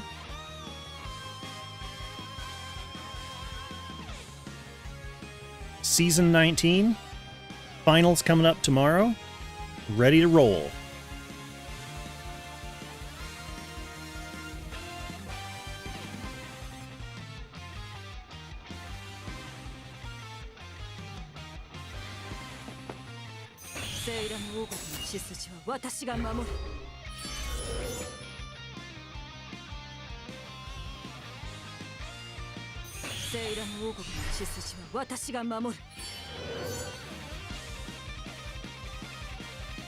What I'm hoping we get to see is both Ilias teleporting the opponent's team.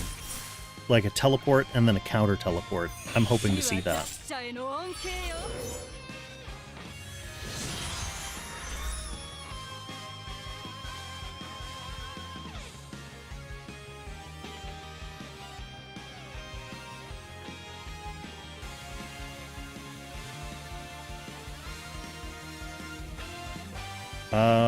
Toll versus Windseeker was played head. That was the other bracket, Cecil.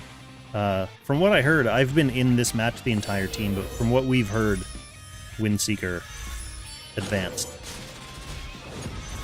Okay, so Keu taking the initiative here to charge in and take Lightbringer's first life. And then run back home. Tiana doing Tiana things.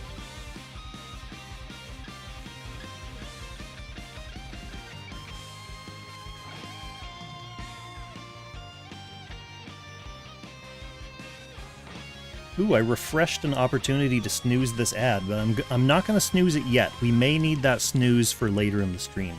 Plus, this is an opportunity for whoever that sneaky new sub was to not have to watch this ad, so let's reward them for that.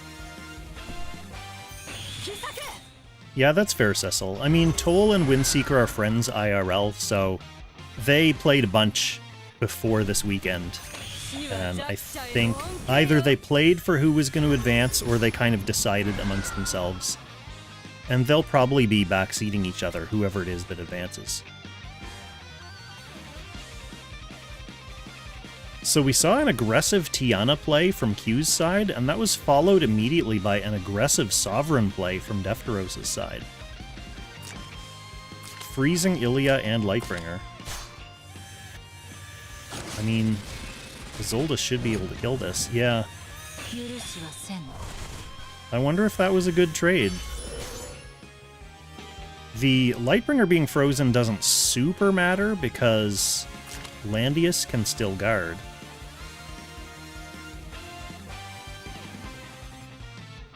But I guess one of the things it does is it slows down Keu's advance.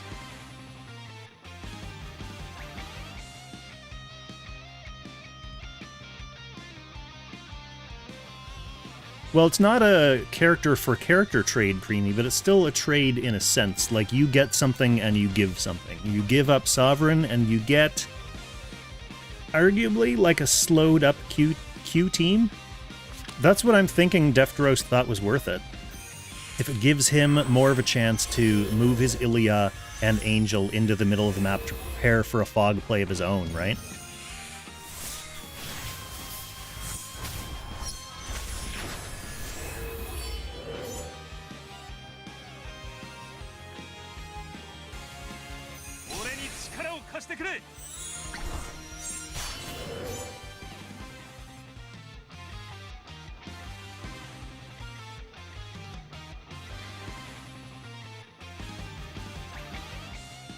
Yes, that's a good point, Cecil.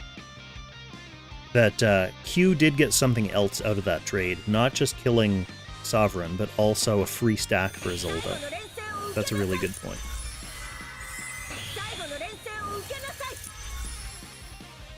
I mean, the deciding factor of this match and whether these moves are worth it is going to be if Defteros gets off a teleport play before Keu does, and it makes the difference.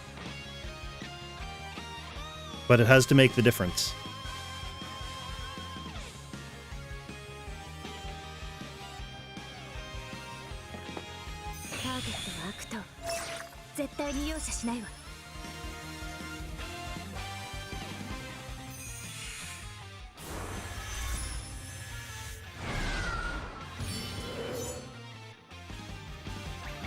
One of the things Defteros has to be careful of at the start coming into this game is he saw Keu make excellent use of the teleport play 2 games in a row, and if he gets too horny to make the same kind of play and gets, you know, plays a little bit outside of his comfort zone, plays a little bit sloppier, a little bit messier trying to get in to make that happen, it may backfire on him.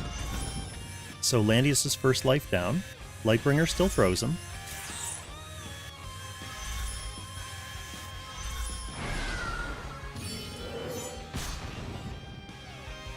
Ooh.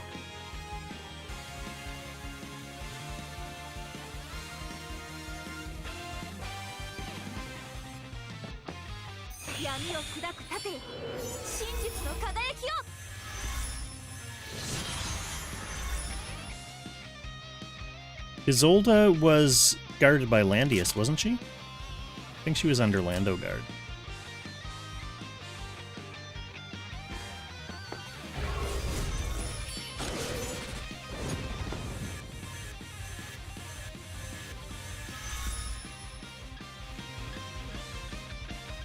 Oh, and Tiana, yeah.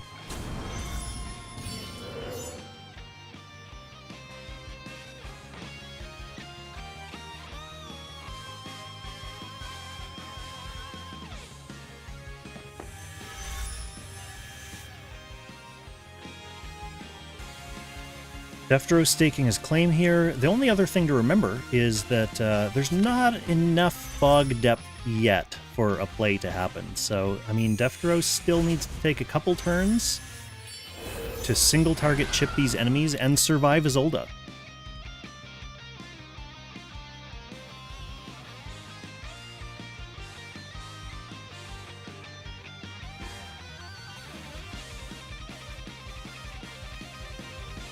Oh, Drew, sorry, I misread that. You meant the previous turn. Yeah.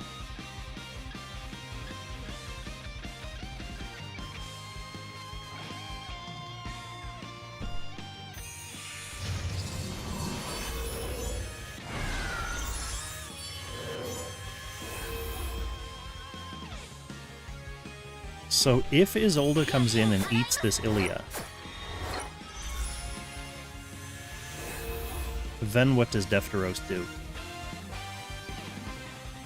Then Defteros has to chip through like 3 tanks with Holy Bright Summoner.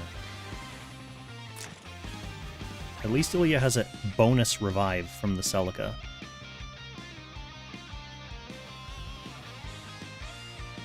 What do you got there? Oh my goodness! Oh, Doberman attack! Oh, it's a Doberman attack! What a good Bright Summoner. Almost kills herself there.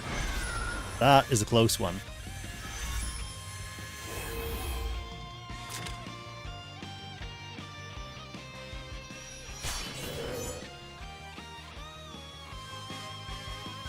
Speaking of which, after the stream, it's time for a bath, Saucer. Yes, look at you, leaving footprints on my chair and everything. It's going to be time for a bath after this. You're gross. She left. She wasn't about to stand there and take that.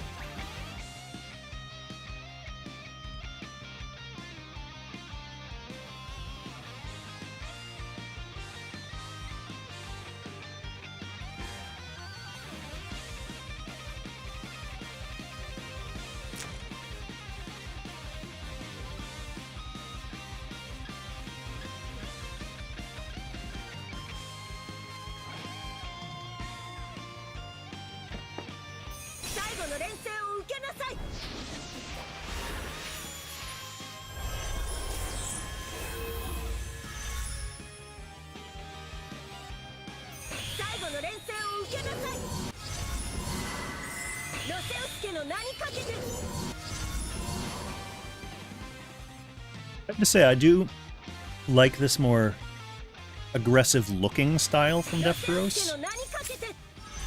I'm just really worried about this Isolde.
Okay.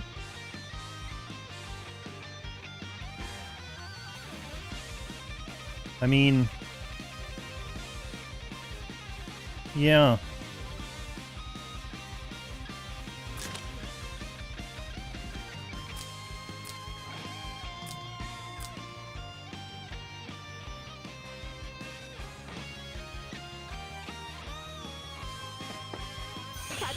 Defteros uses the turn priority to get her back under guard.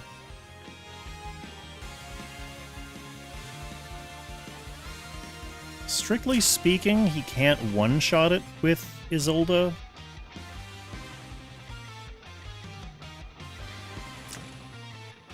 She doesn't have 3C up, but she does ignore guard and she does have 2 actions. So, it's spooky, right? Tiana's there as well. I mean, Tiana's hurt, but she's spooky. I'm feeling spooked.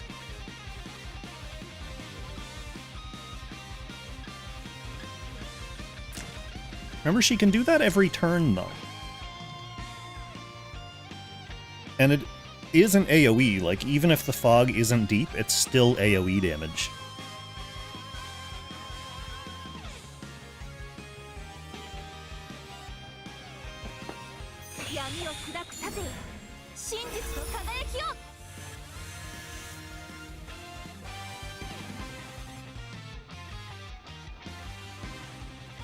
Oh, that's a good point, too. That's a good point, Creamy.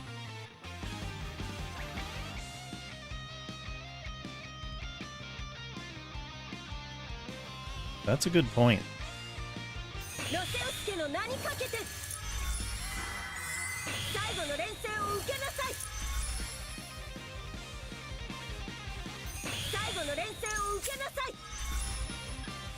How many stacks does she have? Is that what the 5 is? Is that her 5 stacks? Yeah. Okay. Okay.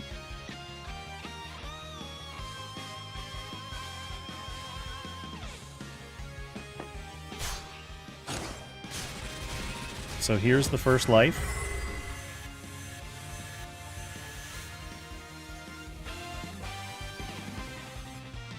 Do you just take the second life with AoE?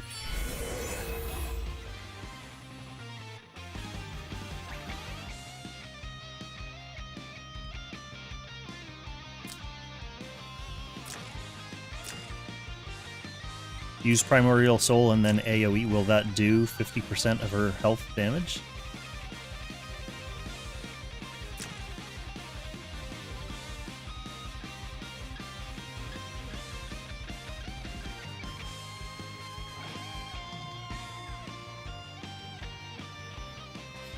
This Ilya dies is all over for Defteros.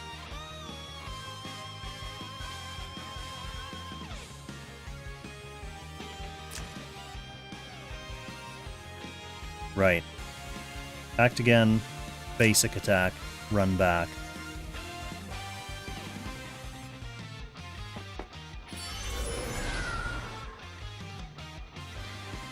Doesn't opt for that, though.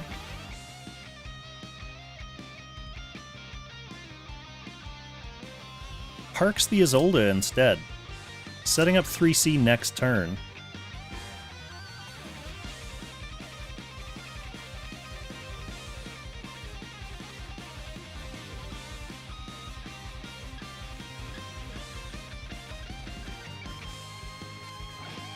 Creamy saying Q should have 2-tapped the Lightbringer, because Lightbringer's first life is already down. Okay, so there goes Lando. Defteros is choking off this front area here, though, getting set up for another TP push.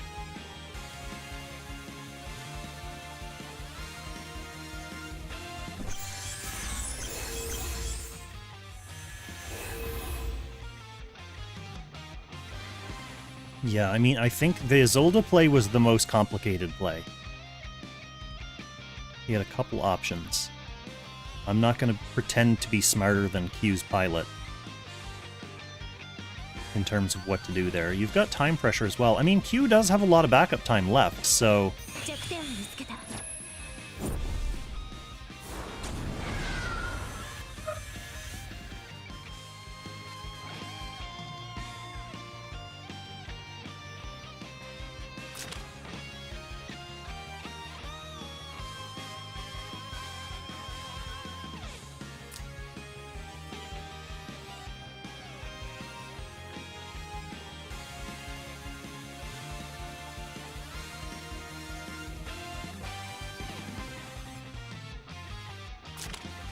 What's with this skin?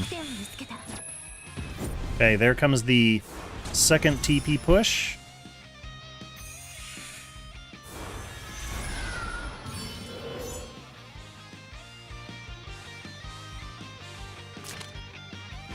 Isolde will be able to easily get out of the fog here.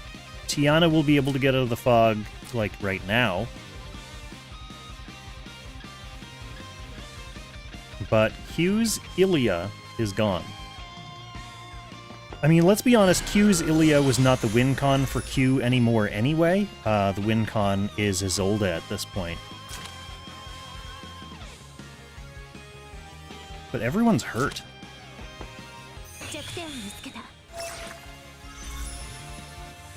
This Angel being set up front here allows Ilya to run back a bit now. And still push AoE off the Angel. Takes 1 life off the Tiana. Lightbringer's dead. Isolde can come in. She's still technically guarded by the Tiana. But what can she do? She has AA, which means she will have her 3C up if she wants it.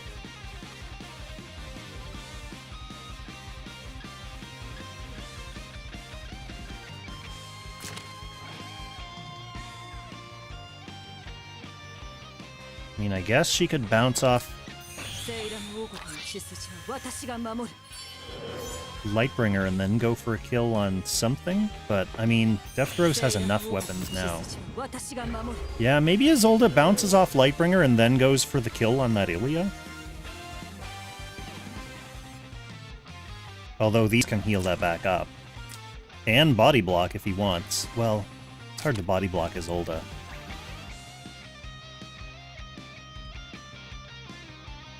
This is an unenviable position for Keu.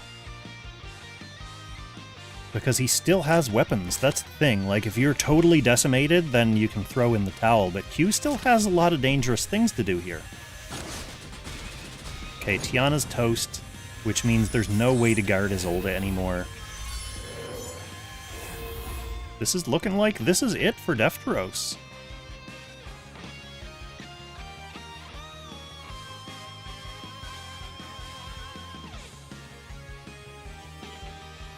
About 300 people who bet on him are going to be rolling in gold if this goes the way it looks like it's going to go.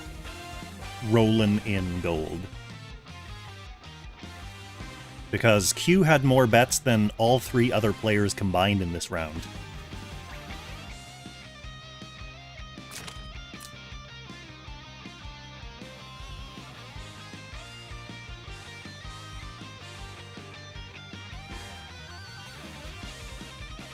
Will, did you bet on Defteros? I want to see some doggers in the chat on the Twitch side and the YouTube chat.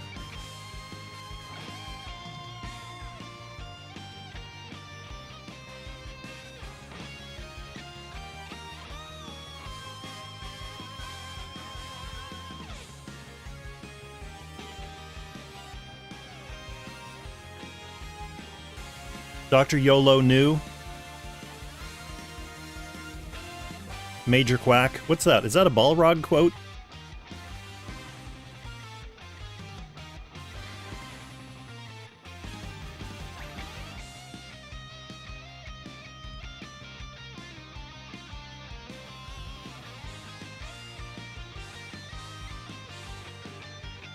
You thinking of his options?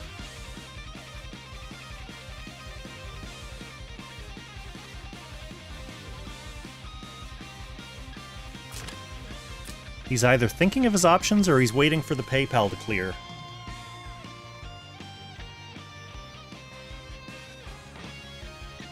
Oh, my back! Oh, I gotta get limbered up before I go give a Doberman bath.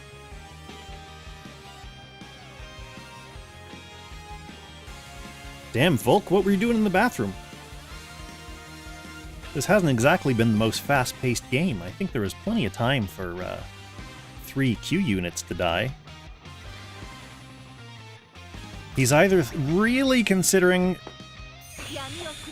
Okay, he puts Lightbringer's life to good use, getting a buff on this Isolde.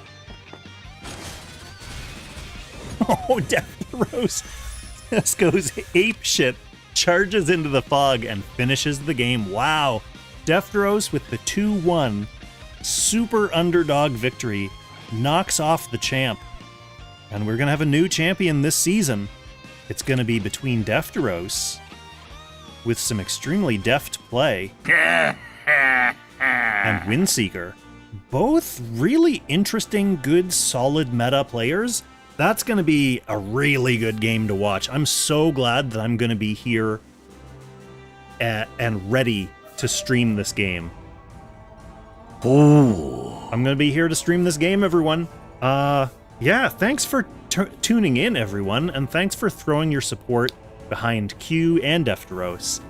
That was a real clinic, not in the sense that one of the players dominated the other player, but it was a great opportunity for all of us to see really good, really smart Ilya plays, a variety of ways to play Ilya. So thanks so much to Keu and Defteros for that. I think that was very valuable for all of us. Valuable certainly for me to stream that and get a little more experience with her without actually being able to play her yet. So yeah, same time tomorrow. So that would be, what is it, like 4 o'clock server time, 5 p.m. Eastern if you're in Eastern time, and I think that's like 9 p.m. UK time, something like that. I'm not sure if they do like daylight savings or anything over there. But basically 22 hours from now, I will be back ready to stream again. Go ahead and follow the channel. Drop some more subs to get us some progress towards that new sub goal. And yeah, we'll be back for the grand finals tomorrow. And we'll also take a look at what the betting odds look like. I always will say that the odds are never good enough in the finals to spend tickets, so I always hold my tickets for the next season. Because if anything, it's going to be like a 50-50 chance between the two players, so like your chance of getting a good payout on tickets in the finals is not really worth wasting the tickets. Nope, the next game is tomorrow. So finals, 22 hours from now, we're going to be ready to roll. And yeah, I'll see you then. Happy Langrissing, everyone.